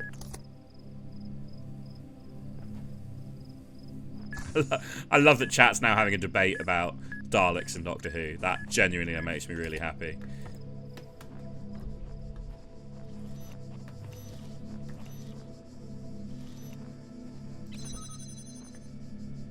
Okay, we know how to do this bit, though. We know how to do this bit. We're fine. I also very much blame God, Kato. I'm glad we're on the same team here.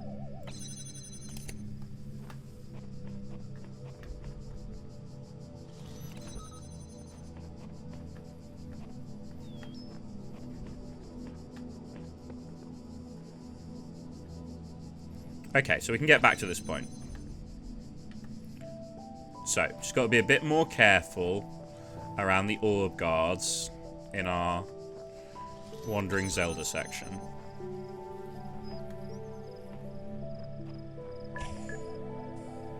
So apparently the orbs can, like, see us through the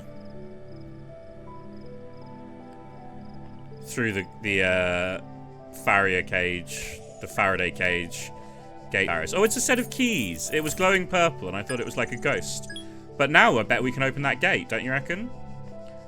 The question is, can we get out of here safely? Just about. There we go. Well, that wasn't too difficult the second time, once I stopped being...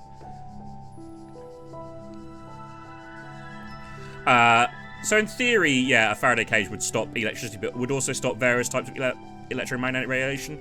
But they obviously... for a Faraday cage to work... the gaps in the cage need to be approximately the same. Need to be sort of approximately the same size as the wavelength of the thing they're blocking. So, and light has such a tiny wavelength that the way to make a Faraday cage that blocks light is simply to make your mesh so tight that you can't see through it, because that's literally what that means. So it's just a Faraday cage that blocks light is just a wall made of metal. Okay, so we've got a barrier here, but there's also a gun. And I can't help but feel that that gun's going to create problems for us. And, you know that orb friend we put to sleep in a bedroom earlier? I feel like, guys, we might have to bring him back to use him to destroy the gun, and I'm not very happy about that. My child, there is no shame in seeking another path. Leave this mystery for another day. I'm not giving up. I'm just going back to a point where I can do the thing I need to do. Come on, gods. Don't underestimate me.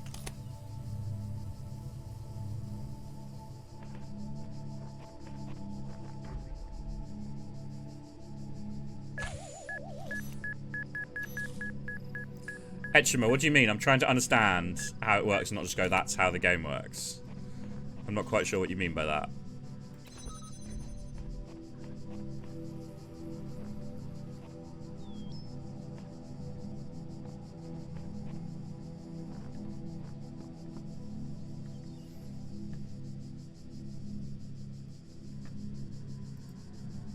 Oh no, I can't pick it up from here. Oops. It needs to be on this raised bit, I think, for that to work.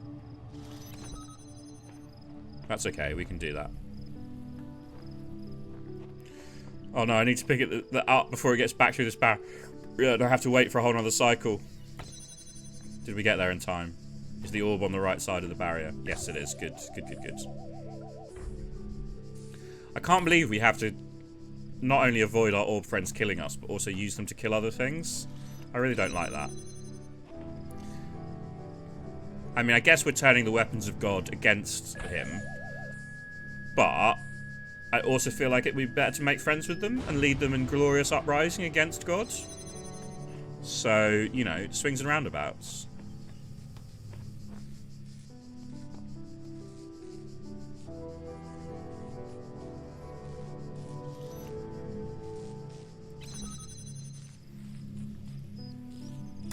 A red Tetris piece.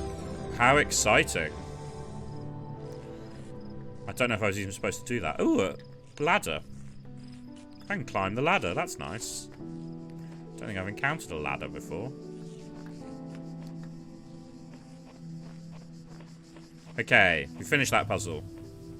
Oh, maybe I didn't even need the red Tetris piece. I just assumed it was another essential part. But now I'm thinking it isn't, because it's counting it rather than adding it to a, like, thing.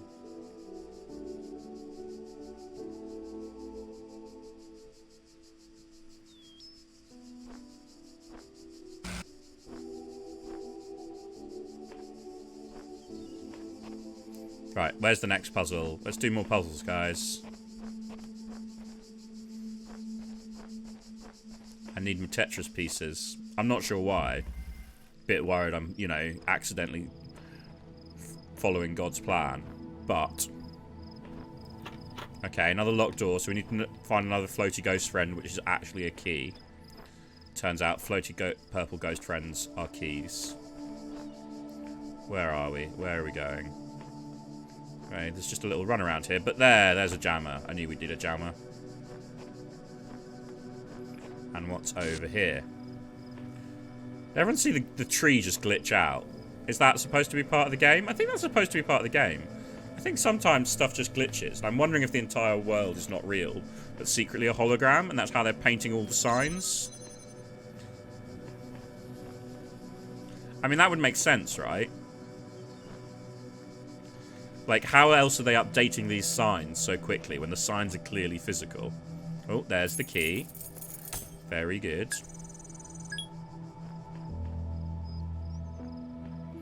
Well, I mean, it could be a simulation with accurate physics programmed in. That seems possible. But you know, I think if trees are going to glitch out of existence occasionally, we have to interrogate, you know, just how real our environment is. I love that, Roning. That's so good. Yeah, we're just a land assessor. That's all we need to do. I mean, is that a criticism, Dominic Ratfreck? I feel like a holodeck sim that Tuvok, you spelt Tuvok wrong, but I forgive you, would play in his spare time is exactly the kind of game I want to spend my spare time playing. Tuvok is a great character.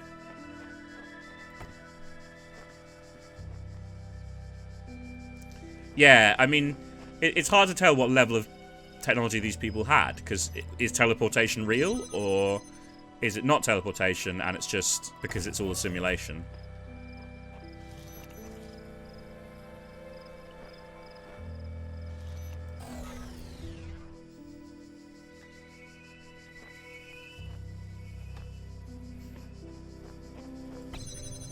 Oh, no. Can't do it that way.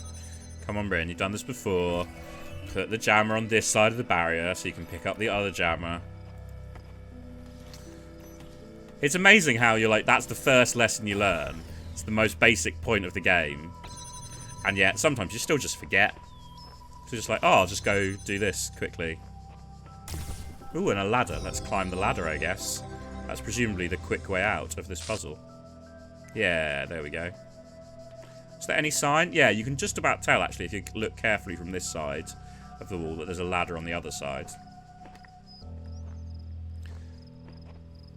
I mean, I'd say it looks pretty realistic. I mean, look at the impressive trees and sky. And look, we can even stare in the sun and get lens flare, just like the real world. The real world directed by J.J. Abrams, at least. I joke about it, but I actually really love the lens flare. Like, see, the trees are glitching, guys. That can't possibly be normal. Or okay. Glitchy trees.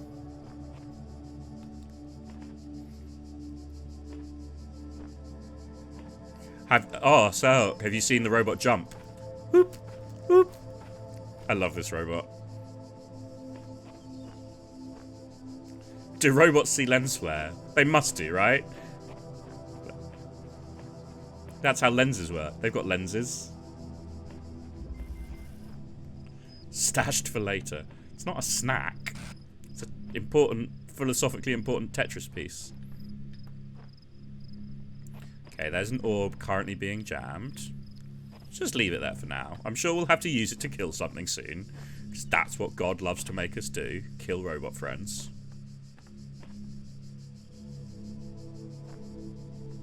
Okay, there's a locked gate, so we'll need a key at some point. Was that somewhere I had access to? That looks like a second jammer.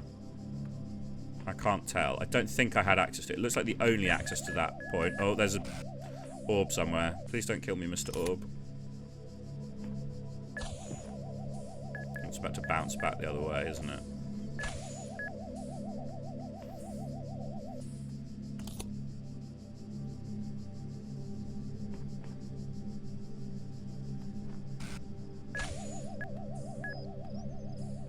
Oh, look, there's a key.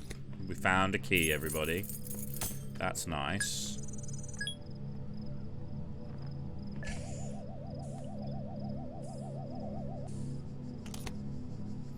Reese, Keyflowers, we switched to third-person view to help people who were struggling a bit with motion sickness.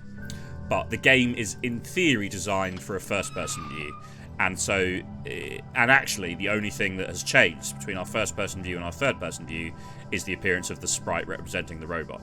So, really, I think that there is a level in which we do see lens flare, and we know the robot sees lens flare because it's appearing on our screen, because we could be in first-person view, and then it would be looking the same, basically.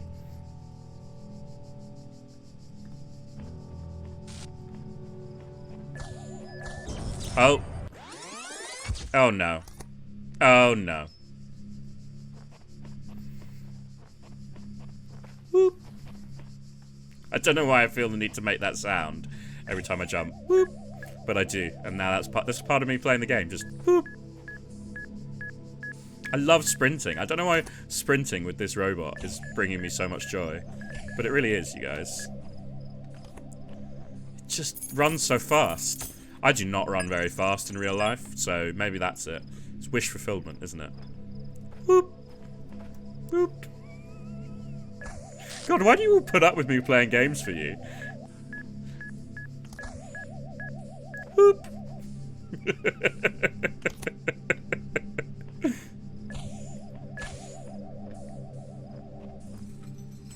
Okay. Got to the point we were at before where we died. So let's just get back there. Oh, I should probably take a break. I'm like halfway through the stream. So it might be break time any second now. But I'm still having fun, you guys. I'm still having fun. Oh, thank you for the reminder. Yeah, everyone hydrate. Oh, and Druttercup has redeemed a hydrate, so I'm going to have to as well. Unlike most of my countrymen, I do not drink tea. So, I don't need to go and brew tea.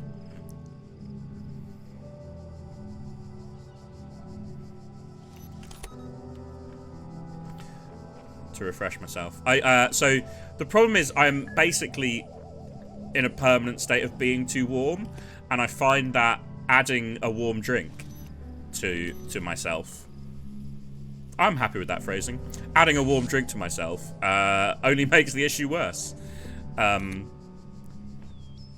Like I've got a giant fan right here that I don't currently have on for like sound reasons, but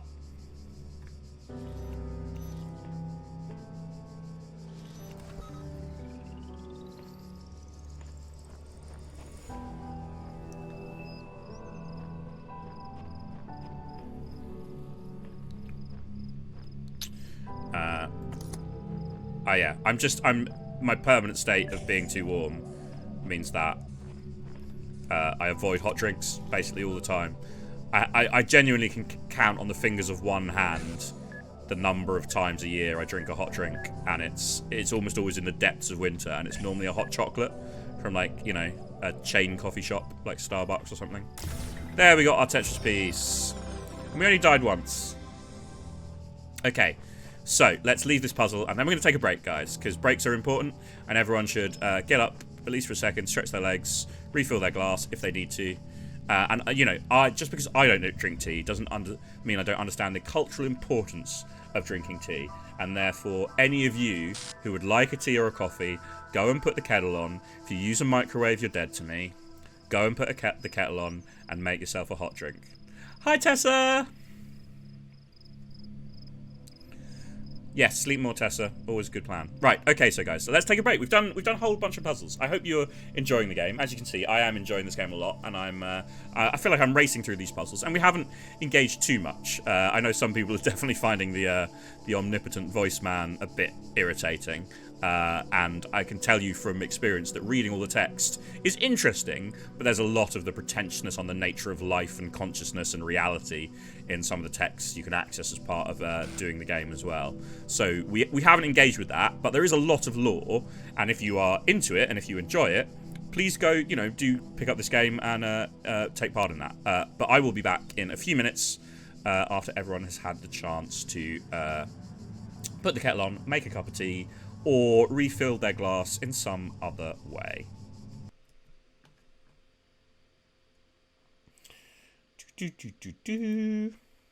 See you in a second, guys.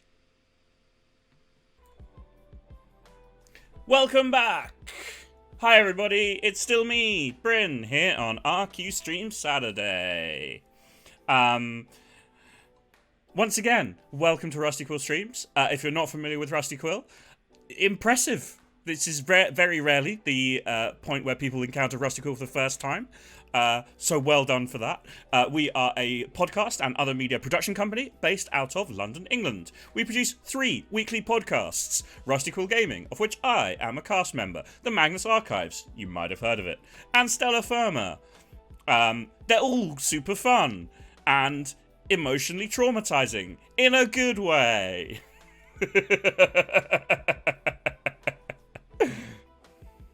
Despite everything, it's still you. Oh, IRQ. Yeah, right in the feels. If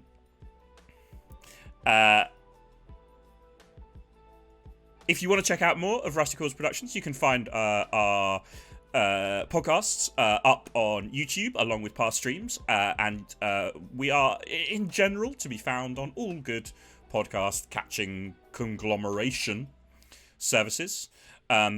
We also produce merch. I don't have a fancy mug, as I said, not a tea drinker, I'm afraid. So I can't tell you that everything will taste better in a Rusty Quill mug. Or I guess I could have stolen one of Annal's and poured my Diet Coke into it. But I do love Rusty Quill merch, you guys. And let me tell you, you feel better wearing a Rusty Quill Streams t-shirt. Yay! The Comfort Crew is always with me.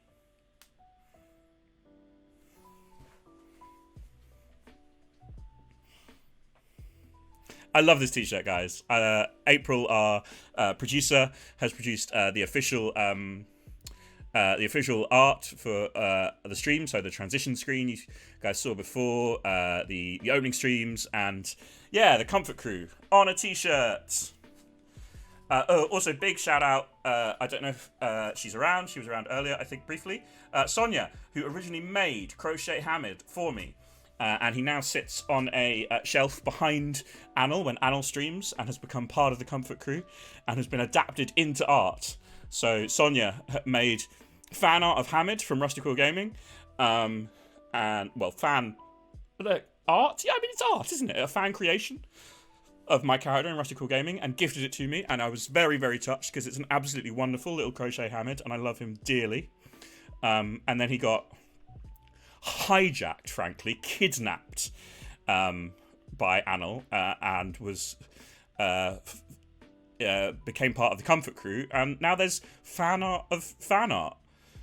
So thank you very much to Sonia for the original doll, and thank you very much to April for the amazing art, and I mean thank you to everyone who has joined us here today, and you know thank you everyone who supports Rusty Quill in general. It's always wonderful and lovely to see you guys do so. Today we are playing the Talos Principle, a puzzle game that I enjoy. We've talked about enjoying the mechanics and the gameplay and the aesthetic, and finding the lore a little bit pretentious and a little bit irritating for some people. Some people enjoy it immensely, and that's, I think, both opinions are valid. But I hope that you guys have enjoyed hanging out with me today.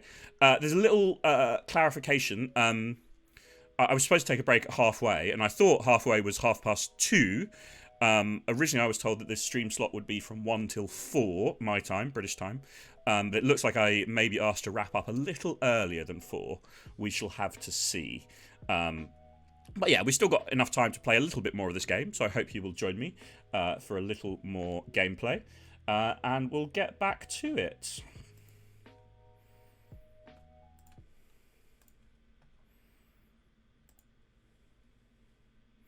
Here we go. So, we've been collecting these Tetris pieces. We've been threatening to kill God. And we've been enjoying our shiny chrome robot body. We can run really fast. And we can boop, boop, boop, to jump. Both of which have been a lot of fun. Let's check our progress. I think somewhere on the central bit of this little island, there is a sign which tells us what pieces are available in this section of the game, and how many of them we got. Actually, we've got them all. There were 4 pieces available, and we found all of them. So you can see, as we've stepped through these worlds, new elements have been introduced to the game, new elements to each puzzle. So in that section, the main new element was the locked gates and having to find the key. But there was also started to be more sort of creative in a way, slightly at least, creative use of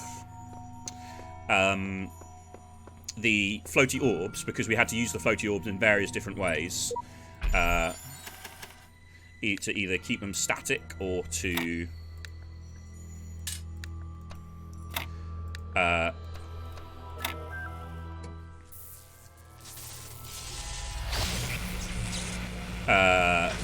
control their movement in order to send them towards a...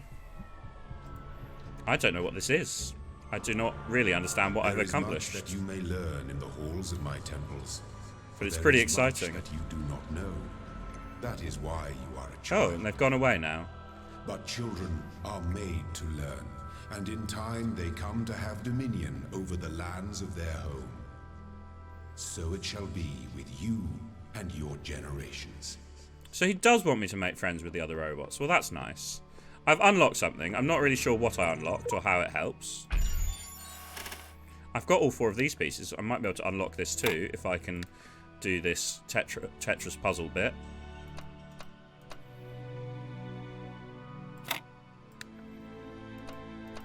Ah.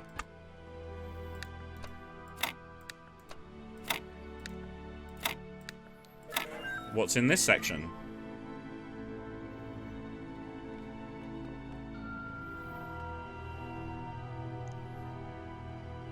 This looks like a server room. Oh, it's a lift of some kind, I think. Maybe we could explore that, or we could still go to the next world from this bit of the temple.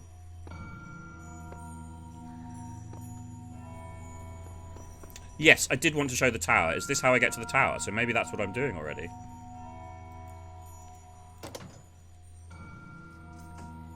You have proven yourself worthy, child. Okay. And this gate So we didn't shall even be go into that forever many open of to you. the places available from that room. Seek now the other worlds I have given you, that you may We have attain apparently unlocked even enough. greater mastery and bring glory to your kind.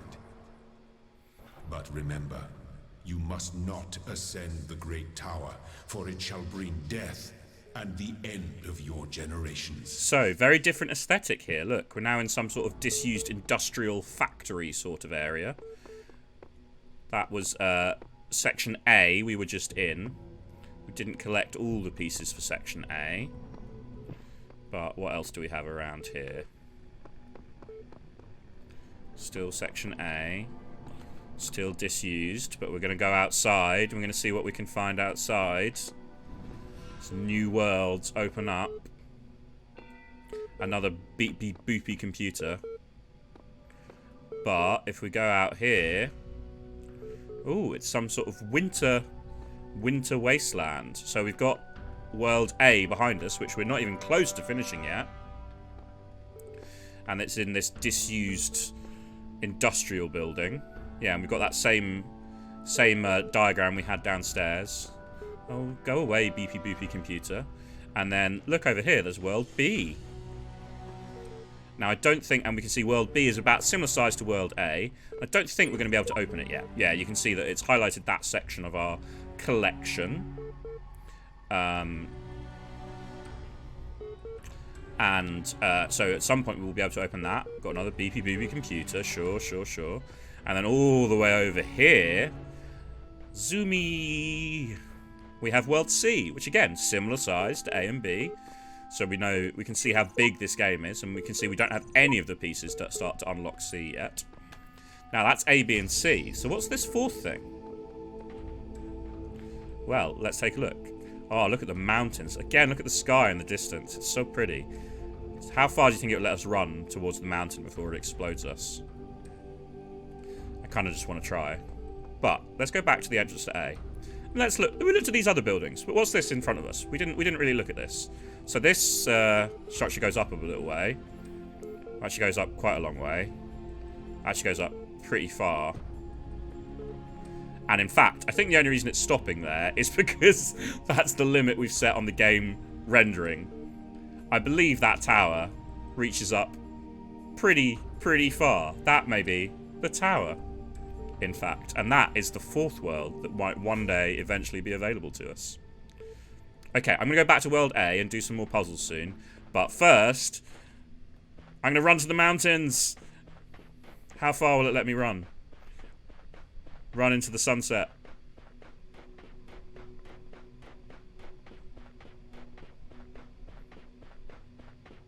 I'm running across a giant ice field. In the beginning were the word. Yeah, it exploded me. Right, I'm back in World 8. Right, let's go back to the puzzles. But yeah, so that's the scale of the game. We can see how long like a section of a world has taken us, and we can see that, you know, World A, World B, World C are all about the same size.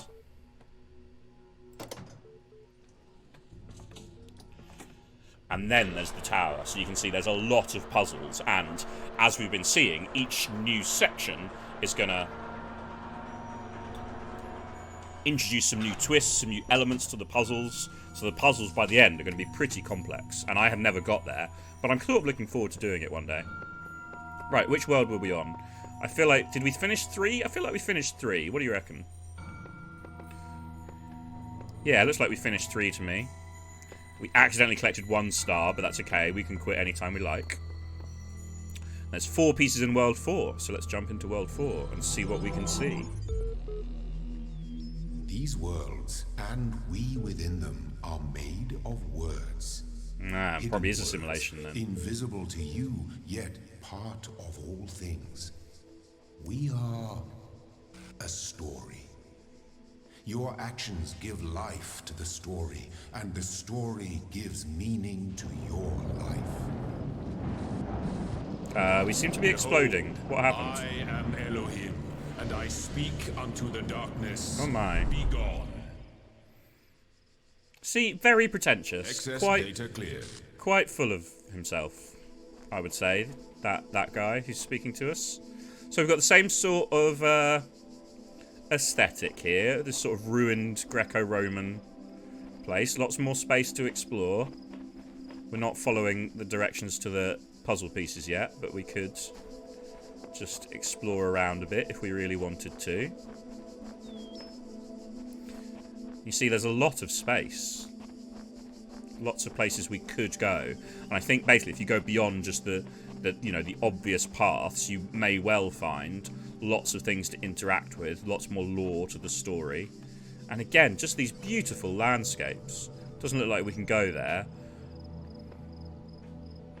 No longer on an island, just on a hill now, and we can see other hills in the distance. The answer that came to me again and again was play. Every human society in recorded history has games. We don't just solve problems out of necessity. We do it for fun. Even as adults. Leave a human being alone with a knotted rope, and they will unravel it. Leave a human being alone with blocks, and they will build something. Games are part of what makes People us having human. struggle with We the see stream? the world as a mystery, What's going on? a puzzle, because we've always been a species of problem solvers. Oh, is it the streamy, shiny bits things that are not working? Oop. Oop. Wee. I did that intentionally. I killed myself intentionally because I knew it would send me back here, and I want to do the puzzles in order. Oh, that's weird. Streamy shinies. I don't know if we have any interesting redemptions today, so save them up for future times, but sure we'll be alright. So, what are we doing here? Ooh, something new. What's this on the wall? Looks like some sort of thing we can plug into. And there's the barrier, so we need a jammy. Where are our jammies? Well, there's some jammies. Oh, they look a bit different to the previous jammies. I wonder if they work differently. They probably do. That's a lot of hours, Trot. Good work. Oh, and look, this thing on the wall is alive. Doesn't seem to be dangerous. That's good. I wonder if these are like wireless conductors. It's a connector. Yeah, I bet if we have to put one, I reckon what we need to do is transfer power into that empty one. And I reckon we can do that by pointing it. Oh, in fact, if it's a connector, I wonder if it creates a beam. I wonder if we'll have to be here. point it at the target, and then point at another target. We're just going to send it that way. I can just walk through the beam. Zzz. Ooh, tingly. Sorry, that's Ben's. That's Ben's brand. I shouldn't be stealing his stuff.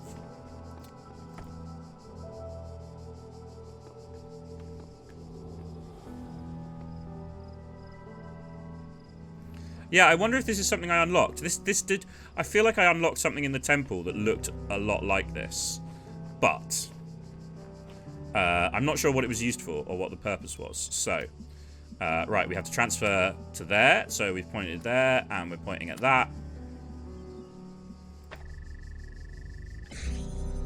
Perfect. Okay, that was very intuitive. Excellent. So we can see the game has introduced a whole new element to us that's going to be clearly going to be used in a lot of other puzzles.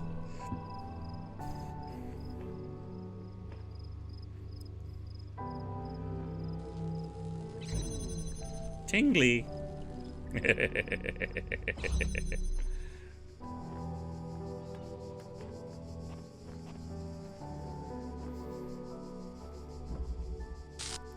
That of course is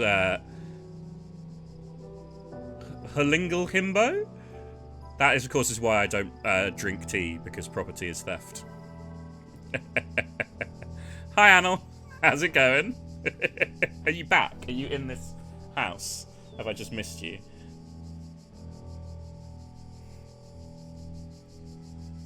Right, let's go to the next puzzle.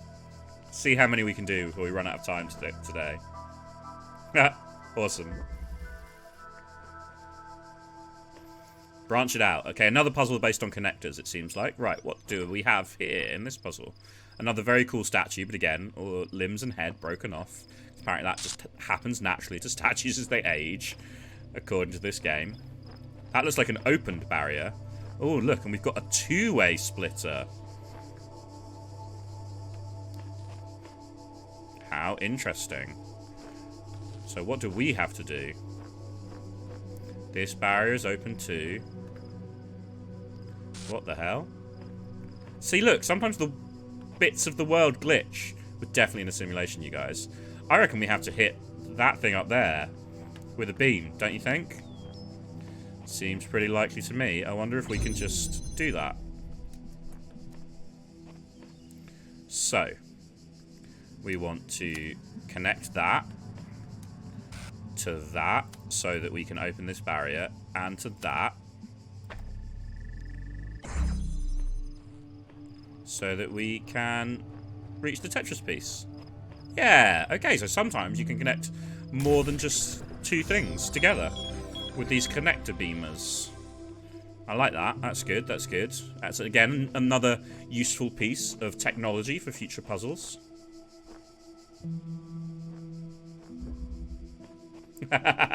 Storm Treader, if only. I would love that. They're so nice.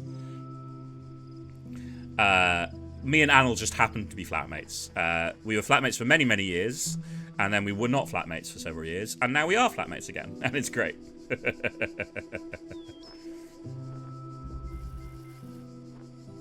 Don't cross the streams. Interesting. Oh, I see. So we've got... Oh, look at that. Yeah, look, the streams are crossing, and that's bad. Do you reckon we'll get blown up if we go and stand in the middle? Woo!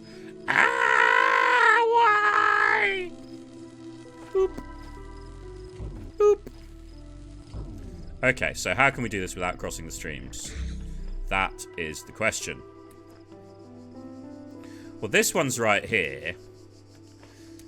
And, you know, it's pretty much going to have to be somewhere forward. But look how much space there is behind us. So let's take this connector. And let's see if we move back here somewhere.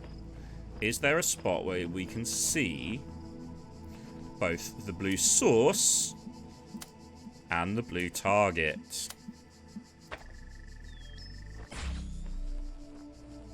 Woo! Run away! I don't know why standing in the beams is bringing me so much joy. Yeah, I compared this game to Portal, and I love both of them, but it's obviously not everyone's cup of tea. Right, so let's now collect the red source to the red target.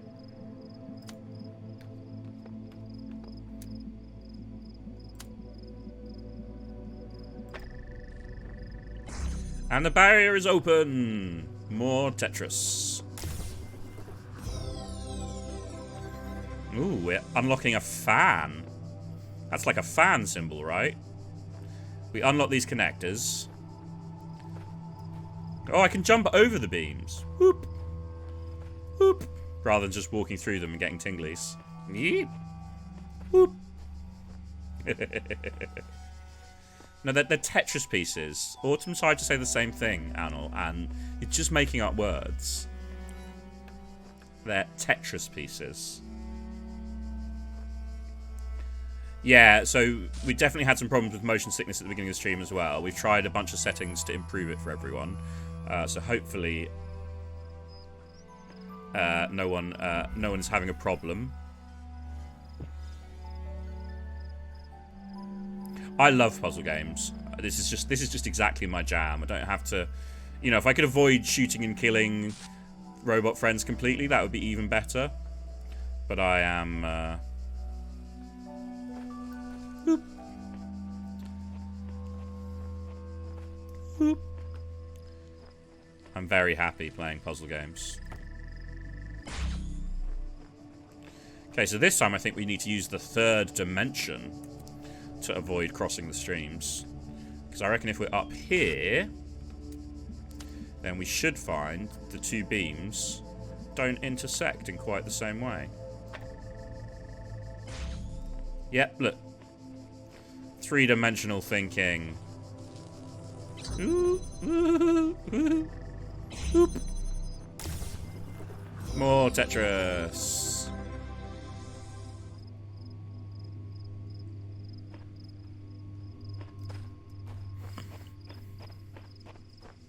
Okay, I think we've got all 4 pieces from this world. So let's head back to the temple. Do we want to check out the computer again, just in case there's something interesting or useful there? God, I just want to stand here and stare at the landscape for a while too. I feel the same way if I try and play an Elder Scrolls game. It's just like, there's just something about them. I'm just like, ugh, I can get lost in the landscapes. Right, that was the way onward, so this must be the way... No, that was the way onward.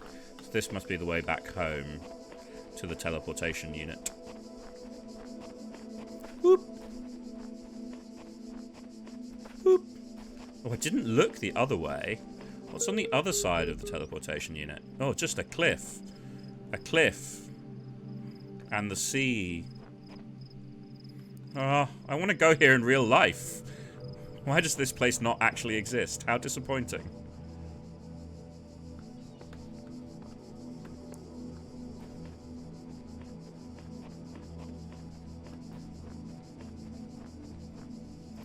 If I explore too far, I might accidentally get involved in another puzzle for a star. So we're not going to do that. We're going to go back into the teleportation circle.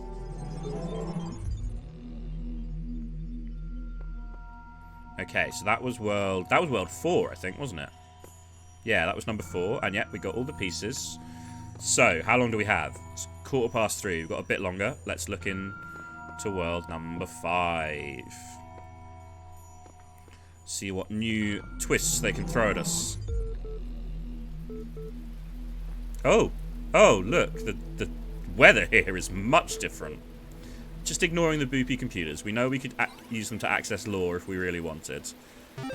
And if we could get them to stop booping, we would do that. But we can't. Oh no. This is somewhere I would be much less excited to be. Given the weather. It's gone all dark. There's another message here, I think. That's what these are, aren't they? I was in school when I first read about the Talos Principle. I think it disturbed me at the time.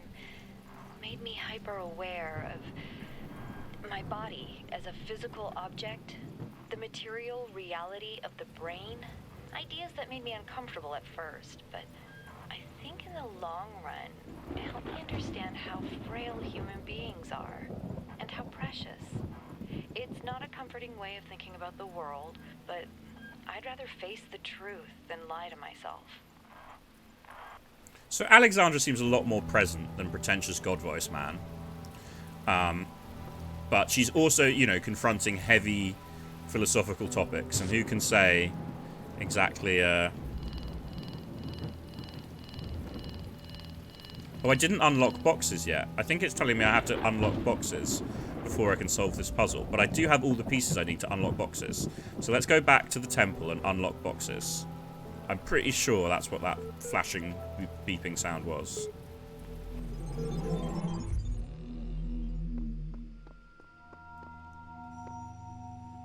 Where did we So we unlocked connectors over here. Let's unlock boxes. Another Tetris puzzle.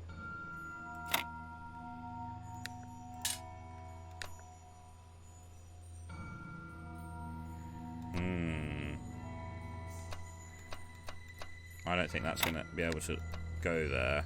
Maybe there. No. Oh, this one's a bit harder. There we go. There we go. Now we've unlocked boxes. So we can go back to that puzzle and use the boxes.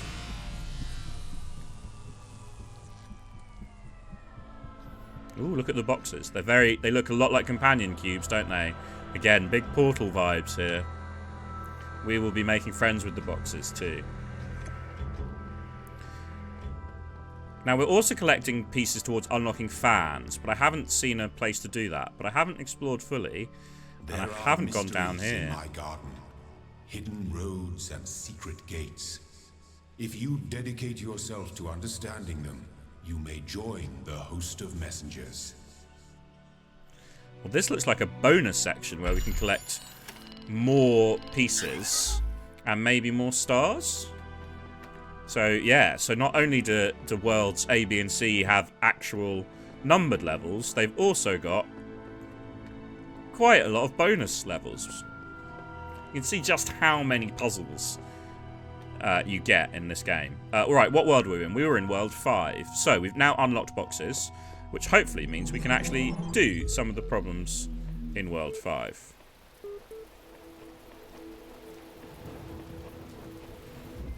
Yeah, see, now it didn't beep red at us, so we have boxes. It's so dark, though.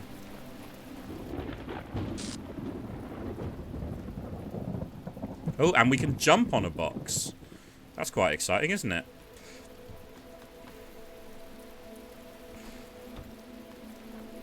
And we can carry them, and we can still run, and we can still jump while carrying the box. That's good. Very strong. Strong and athletic robot body. And walls are still glitching, because we're definitely in a simulation.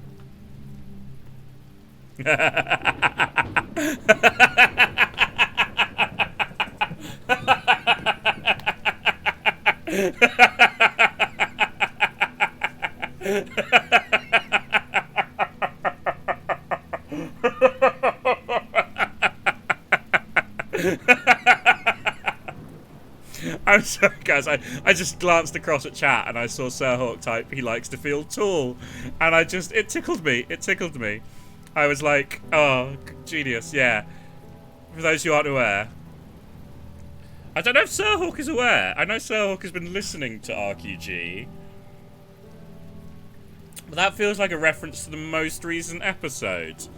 Which I don't think he would have heard. Oh, and look, just like Portal, sometimes you have to put boxes on buttons in the ground to open barriers. Sir Hawk just predicting stuff that's like 100 episodes ahead of them in Rusty Quill. Amazing.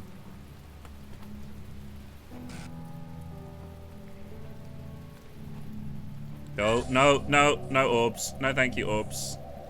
I don't have jammers. How can I deal with the orbs? So I need the boxes.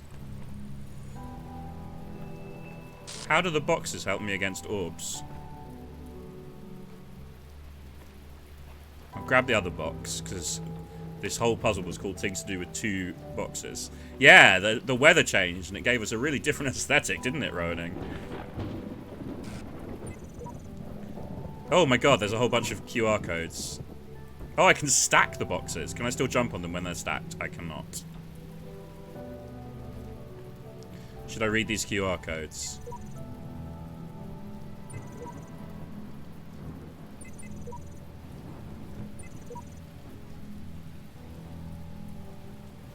Are these just other Steam players arguing about the game? That doesn't seem like a good use of anyone's time to me. I have to confess, you guys. I wonder if I can jump over the wall by putting a box there. I don't think I can, unfortunately. I thought I maybe could stand on this bit and use that to jump over the wall. But it doesn't look like that's an option. Right, how are we going to use these boxes to defeat the shooty orbs?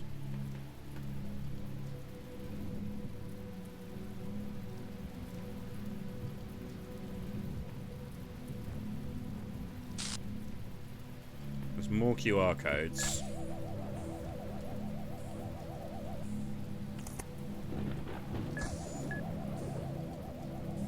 I don't really see how that helped, if I'm totally honest. And we can't take that one, because then the just barrier appears behind us. Maybe just putting the two orbs out of sync with each other means we can do something clever. Well, I don't know if that's true.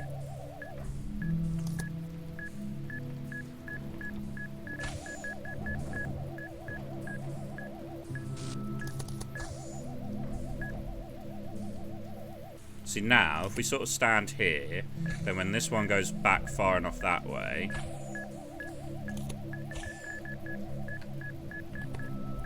Yeah, we made it past the Borbs. They're not Borbs, they're not brain orbs. They're just... They're bullet orbs. I can still call them Borbs. They're bomb orbs. That's an even better use of the word Borb. Bomb orb. It's so dark, I can't really see what's going on. I need that box again, don't I? Well, that's going to be a problem. I don't know if I've left myself enough space to do this properly. I'm so gonna die. I'm fine, I'm fine, I did it. I'm fine.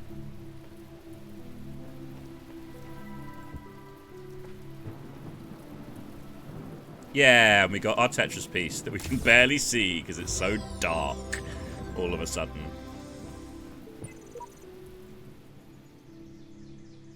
See, that seems like part of the game, but some of the QR codes definitely seem like gamers arguing with each other, which just, I'm not entirely convinced that's, oh, see, look, it's trying to suck me into finding a star. Well, I'm not falling for it. No stars. We're avoiding the stars. We're just doing the normal puzzles. Oh, it's brightening up. It's brightening up. I can sort of see again. That's nice.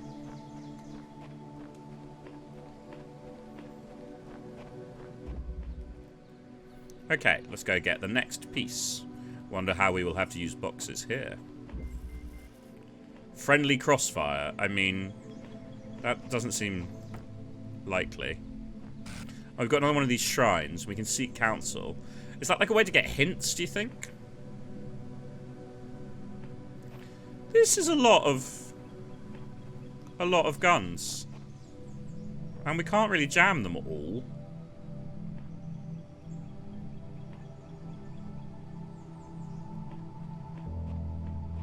I feel like we might die here, guys, before I figure out what we actually have to do. See, it's definitely going to shoot me. Definitely going to shoot me. Okay, I'm right on the edge of its range. It's zeroed in. But yeah. Cannot get to that box without being shot. How is a jammer going to help? Because they're all in range, aren't they? See, jamming that doesn't really help, does it?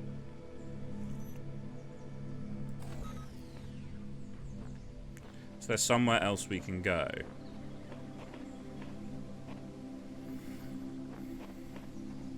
It does look like a field of death. I very much agree.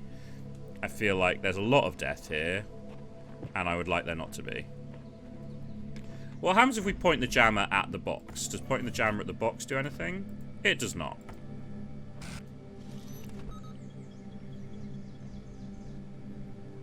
Opening that did nothing. That's good. That's good. No.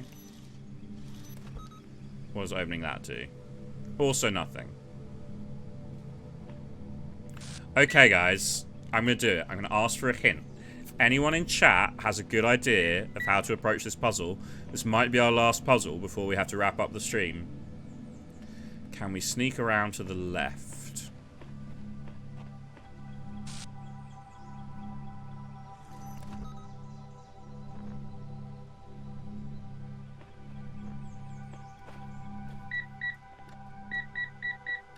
We're right on the edge of the range here, so we're not immediately being shot. But it is the beep and the is very threatening, and there doesn't seem to be anything else helpful here. Okay, there is, however, there is another orb behind that barrier, so maybe opening that barrier is correct.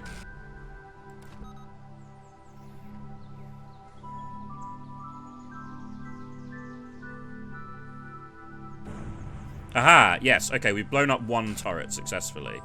Well, that's good. And now, I bet we can move this box. Because I think, yeah, because the third turret is not quite in range of the box. Okay, I think we've done it. I think we've done it.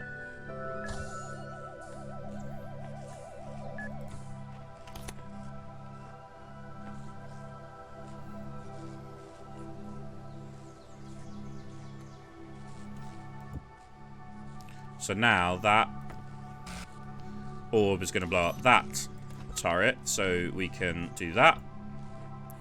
And then we can go and put the box on the thing and open the barrier and grab our Tetris piece.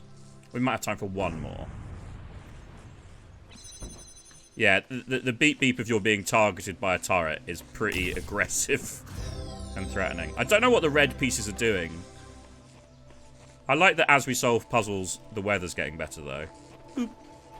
Boop. That's nice, at least. Do you think it'll keep getting better? Do you think it'll be sunny by the time we've solved every puzzle on this level?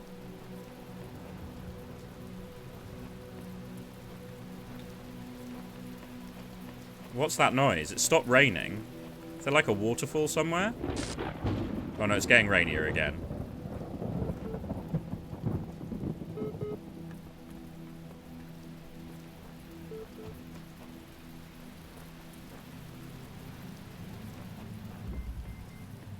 Oh, going over the fence. Interesting. Right, what do we have here? Okay, we've got another connector socket. Oh, we've got a box to put the connector socket on. How interesting. Do we have access to anything else? Well, no, but the puzzle was called going over the fence. So what do you want to bet? We have to jump over that fence. Whoop. Yeah, and look, see if we put the connector over here. Oh no, can we get back? Oh no. Oh no, have I trapped us? I've trapped us on the wrong side of the fence, you guys. Oh no. Oh, it's fine, it's fine. There's a way round. There's a way round. I have once, just once, managed to trap myself in an impossible situation somehow in this game. So, it is a thing I do worry about slightly. Right, so we can now connect these two things. Oh, fence is in the way. Well, clearly we need the box, don't we? I don't know why. I mean, we didn't have to jump over the fence using the box, given that there's just a way round the fence over here. So I don't know why I felt that was necessary, but apparently I did.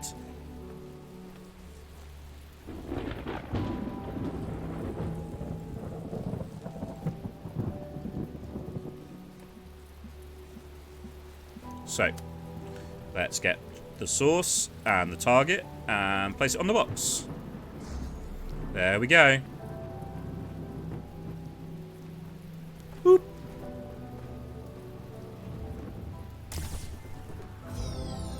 Oh, we're doing fine. We're racing through these puzzles. We've got time for a couple more if we keep doing them this fast. That one did not seem to make the weather better, unfortunately.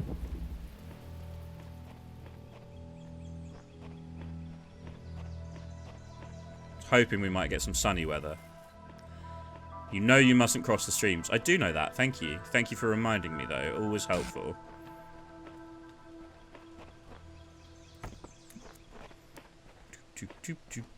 Okay, so a blue one there, a red one there, a red source and a red target.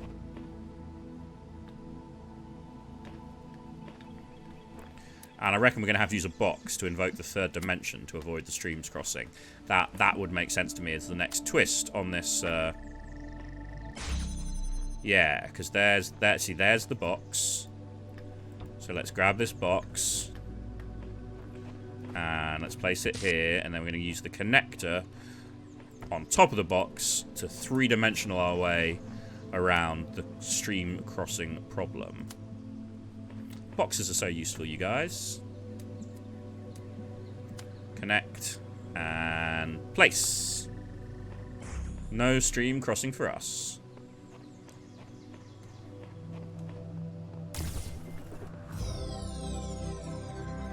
Oh, stream chat's now doing karaoke. I want to do karaoke.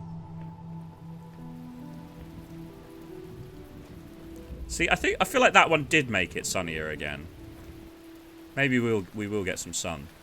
There's still a lot of noise of falling rain though, so maybe it just gets sunny for a second, and then the second we head back towards the center, it starts to get rainy again. Okay, we've got a connector. We've got a source. We've got a target. What are you? You're not a box.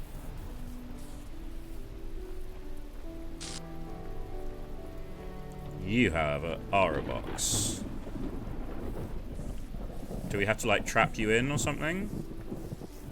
Don't want to get too close to you. I worry it would be somehow weirdly lethal.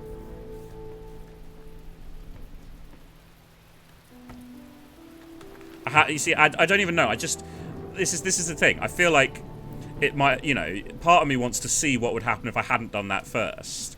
Because I don't know how these things interact yet. And information about how different bits of the game interact is what might well be useful later. But I can't possibly see why this thing would even exist if we didn't have to...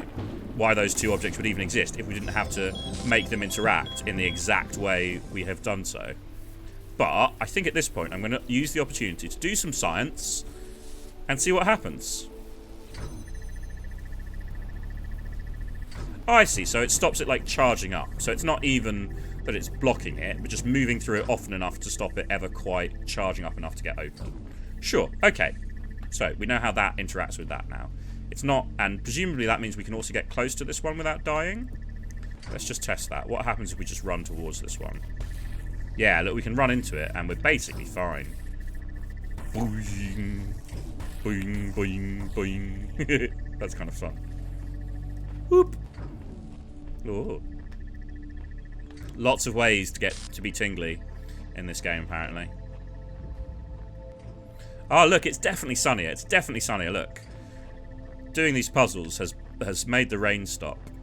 And now I can actually see the environment here. Right, let's check the sign. Have we got all the pieces here? We have got all the pieces here. Well, that was nice and efficient. Let's go. Lily Foxglove invoking the spirit of Portal 2. Nice to see.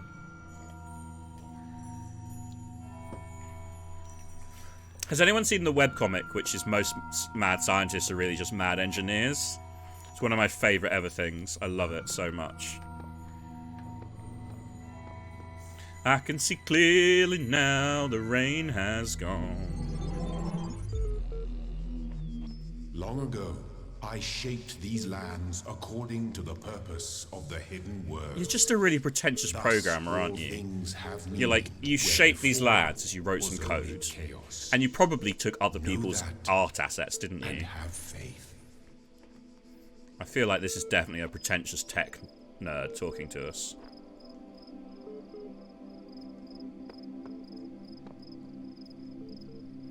Domo arigato, Mr. Roboto. Is that how that goes? I feel like that's how that goes. Mobile minefield. Well, this sounds dangerous. Let's not get blown up by our orb friends.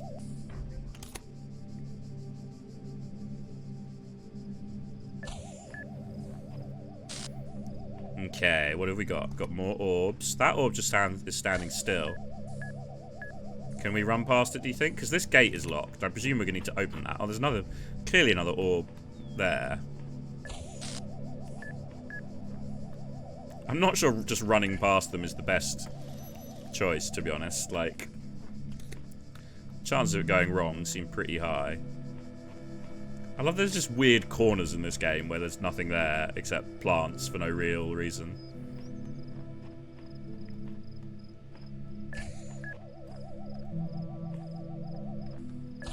Okay, we're gonna let you, Mr. Orb, just go that side of that barrier, and everyone's gonna be happier. But now you've got a friend. And we're gonna take our jammer and get some keys. Yay, keys.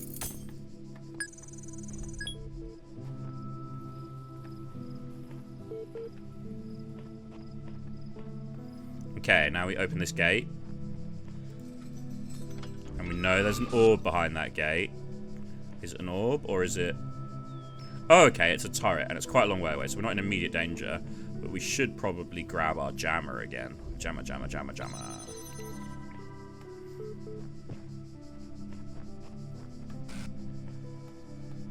Because we don't like getting shot. Getting shot I would describe as quite unpleasant in general. Okay, and then we can turn something off. Was that one we turned off? I think that was that one. It looks like those are connected to me. So we can grab this jammer again now. And yeah, it's off, so it will not shoot us. So now we're going to jam the next one. Ah, no aggressive beeping for you. And we've got our Tetris piece. Ooh, we're starting to unlock World C. We've actually already unlocked enough for World B.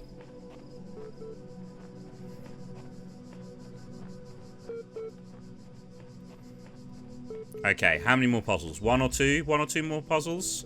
I think we've probably got time for. Zoomies. Boop. A door too far. Getting shot, suboptimal. Accurate. Okay, we've got another floaty blocker. We've got some windows. We've got a red source. And a red target. Where's a connector? Here's a connector.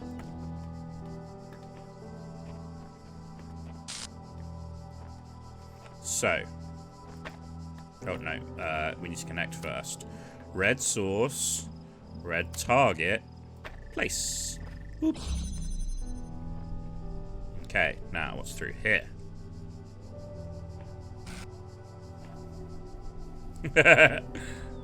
Jammer, jammer, jammer, jammer, chameleon.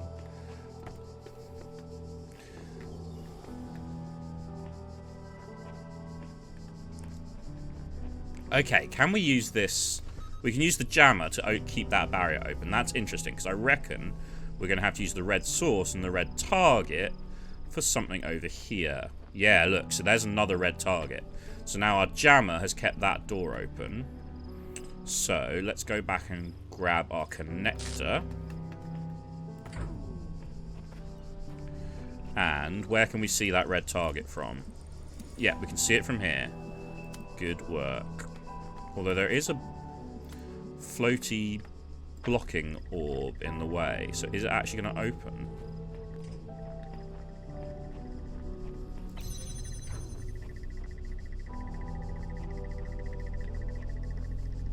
Yeah, unfortunately it is not. But I bet we can jam that. Yeah, okay. So now it will open. Good work, good work. Right, what do we have through here? Oh, a box. Boxes are useful. Where are we going to need to put this box?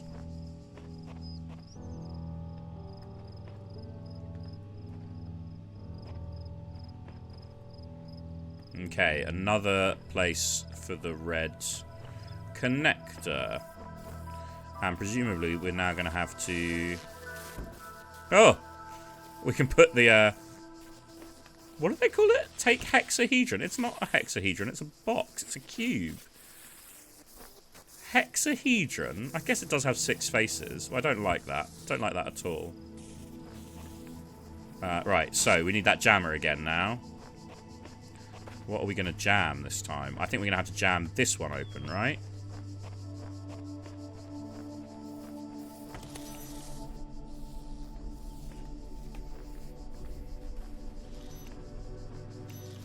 No. We jam this one open.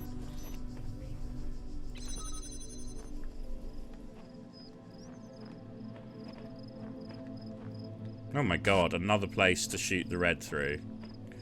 How are we going to do this?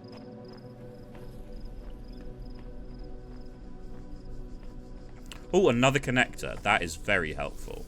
Okay, okay. So, now we should be able to do something here. Now, is there somewhere we can see this beam? Yes, there is. Okay.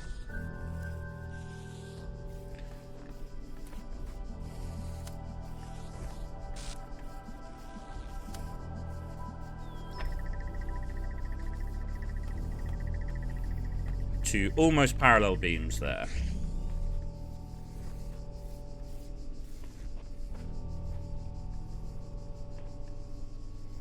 Okay, so now we can take our jammer again, and we can jam open the final barrier and collect our Tetris piece. There we go. Still don't know what the red ones are for. The game has not yet told us what the red Tetris pieces are for. Now, how do we get out of here? Normally, like, an extra gate opens up. Is this a gate? Yeah. Okay, there we go, guys. Well, I might have time for one more puzzle, but I think I'm going to end the stream there. I very much agree, actually, Matt, and I think it will get more complex as we go along, but I love... One of the things I love about puzzle games is they do gradually introduce these pieces to you. It's like... And I felt the same way about Portal 2, is that, you know, at the beginning, they're sort of asking you to do something relatively straightforward. They're like, well, here's the central conceit of the game. And it was like every new section we went to in this game introduced one more variation, one more twist on the kind of things we could encounter in puzzles. And that works really well for me, personally speaking.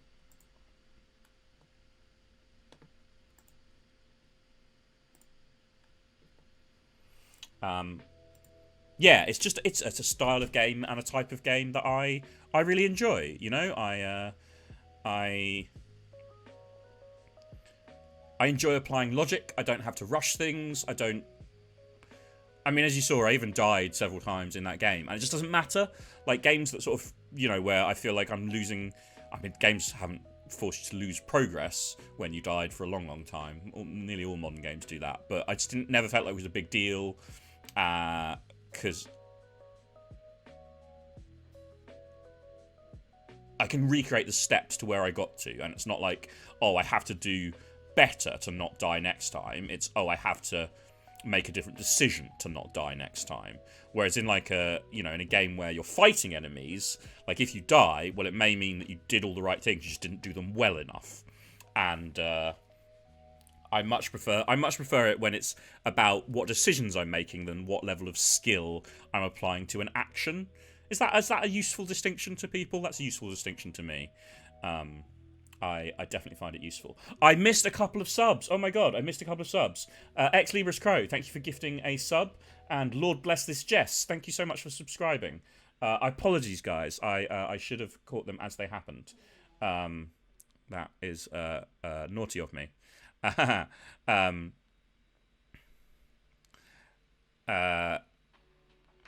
Yeah, I can certainly see how, as the game goes on, it's going to ask you to do more sort of running and ducking and hiding and timing problems with orbs, which I can see myself not loving. But the general construction of, well, just place some things here, point some stuff here. Is you know, these are the kind of mechanics I can get behind. I can take my time, I can explore a bit, and this was the second time I was playing this game, and I was doing it in such a way I wanted to show you guys as much of the game as possible. But the first time I took it much slower, and I must have walked across every inch of every area I was put into just to see the environment and see what else. And also I was trying to collect the stars too, which opened up some slightly more difficult puzzles and made me have to look for slightly hidden things. And actually, I found the challenge level on getting all the stars was ever so slightly above what I was comfortable with at times, and there were a couple of stars I did struggle to get and had to look up walkthroughs. And yeah, I love the Portal games, but there's definitely times in the Portal games where you really have to do something based on the timing. You have to, you know, shoot a portal at the exact right moment you're falling, or there's a couple of times where you hit something and there's a timer ticking down while you have to run and place a portal somewhere else or something. And it's the one bit of Portal games I don't like, but because in general I'm a big fan of Portal and how those games goes.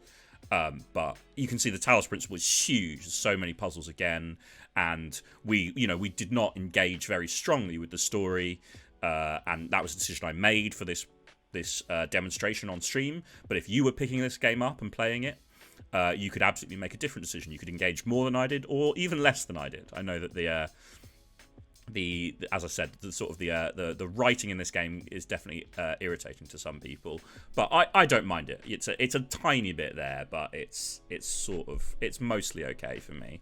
And I love the aesthetic. I love the art and the game design in general.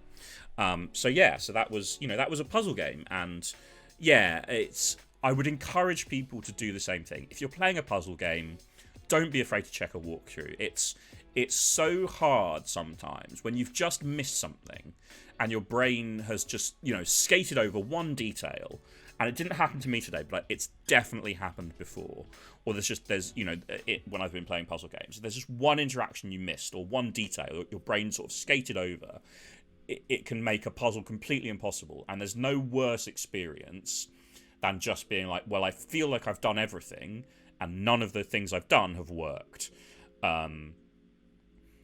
You can enter this repetitive, frustrating cycle, and it's not fun and it's not healthy. So don't be afraid to check a walkthrough. I would encourage you. I think it's the sense of accomplishment I get from solving a puzzle is one of the things I love about this type of game. So I'm a bit reluctant to check walkthroughs, but I'd much rather would check a walkthrough than just find myself getting frustrated and angry at the game.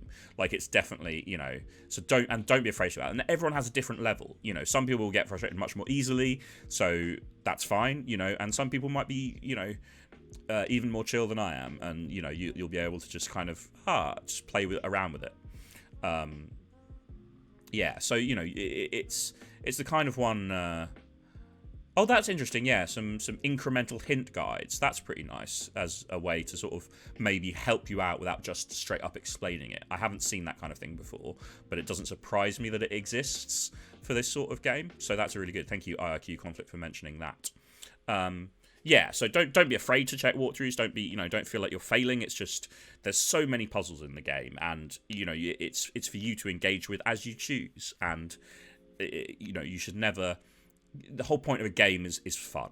Games are about fun. If you're not having fun, then why are you doing that to yourself? And if you can have fun by occasionally checking walkthroughs, if you can have fun by checking walkthroughs very often, go for it. It's up to you to engage with it how you want.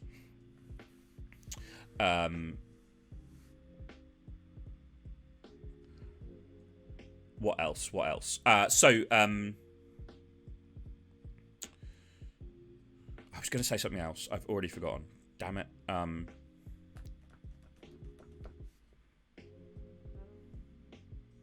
Yes, I was really, really pleased to discover. So, when we loaded up the game, we saw that the way it was presented at first was giving some people motion sickness problems. And I would mention again that motion sickness problems do tend to be worse when you're watching someone else play than when you're playing yourself. But it's definitely an issue with this kind of game. And as I said, I've not really experienced it before. The one time I ever experienced motion sickness problems watching a game was when I saw Anil playing Flower. I found that game very difficult to watch on stream because it was giving me motion sickness. And I was really, really pleased to discover I hadn't realised they were there before, and I'm not sure they were there the last time I loaded up this game a couple of years ago. The accessibility options, the ways, there's right at the top of the options list, the game options, there was motion sickness options, and that made me really happy to see that, like acknowledging that is a problem with this kind of game, and giving you tools to combat it. And those tools won't work for everyone. There will be some people who may not be able to play this game because of that issue, but the fact that they built in and tried to make it pretty obvious that those options were there as a way to cope with that problem, I was really pleased with. So I was very, very happy with that part of the game. So yeah, I've had a great time today, guys. Thank you so much for joining me. Huge thank you to our mods in chat today for keeping things on track as always, and providing helpful information to people. Once again, just in case you don't know, we are Rusty Quill, a podcast and other media production company based in London, England. We produce 3 weekly podcasts: Rusty Quill Gaming, The Magnus Archives, and Stellar Firma. And you can check them out on our website, www.rustyquill.com, or through any good pod-catching service. If you want to support Rusty Quill, you can donate right here. Subs and bits on stream. Always helpful, always appreciated. We do, in fact, also have a tip jar, I believe, that something is posting in chat right now. And Rusty Quill also has a Patreon. And if you want to support Rusty Quill directly, Patreon is one of the best ways to do that. So do consider checking Rusty Quill out. And if you enjoy our content, we always appreciate any support, but we understand that, especially right now, financial times are hard for people. And we, if anyone is just coming out and hanging out and chilling, that's always appreciated as well. So don't feel like you have to. You can buy our merch. I think someone just, merched. Again, I don't have a Rusty Quill mug to say everything tastes better in a Rusty Quill mug, but I do have a Rusty Quill t-shirt to say everything feels better when you're wearing a Rusty Quill t-shirt.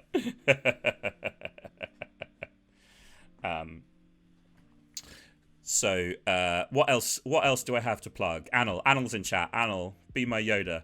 The next Rusty Quill stream is on Wednesday afternoon at the usual time, 5 p.m. BST. Anil has not yet decided what game he's playing, but he will be playing another game on stream then. And sounds like he's just mentioned Alistair will be back on Friday if we manage to sort out the tech issues. So that's good. And Mike will be back next Saturday. I will resurrect him after murdering him and stealing his energy for today's stream. Thank you so much. I'm so glad you all were able to join me today, guys. I really appreciate it. I hope you all have excellent weekends, and I hope to see you all soon.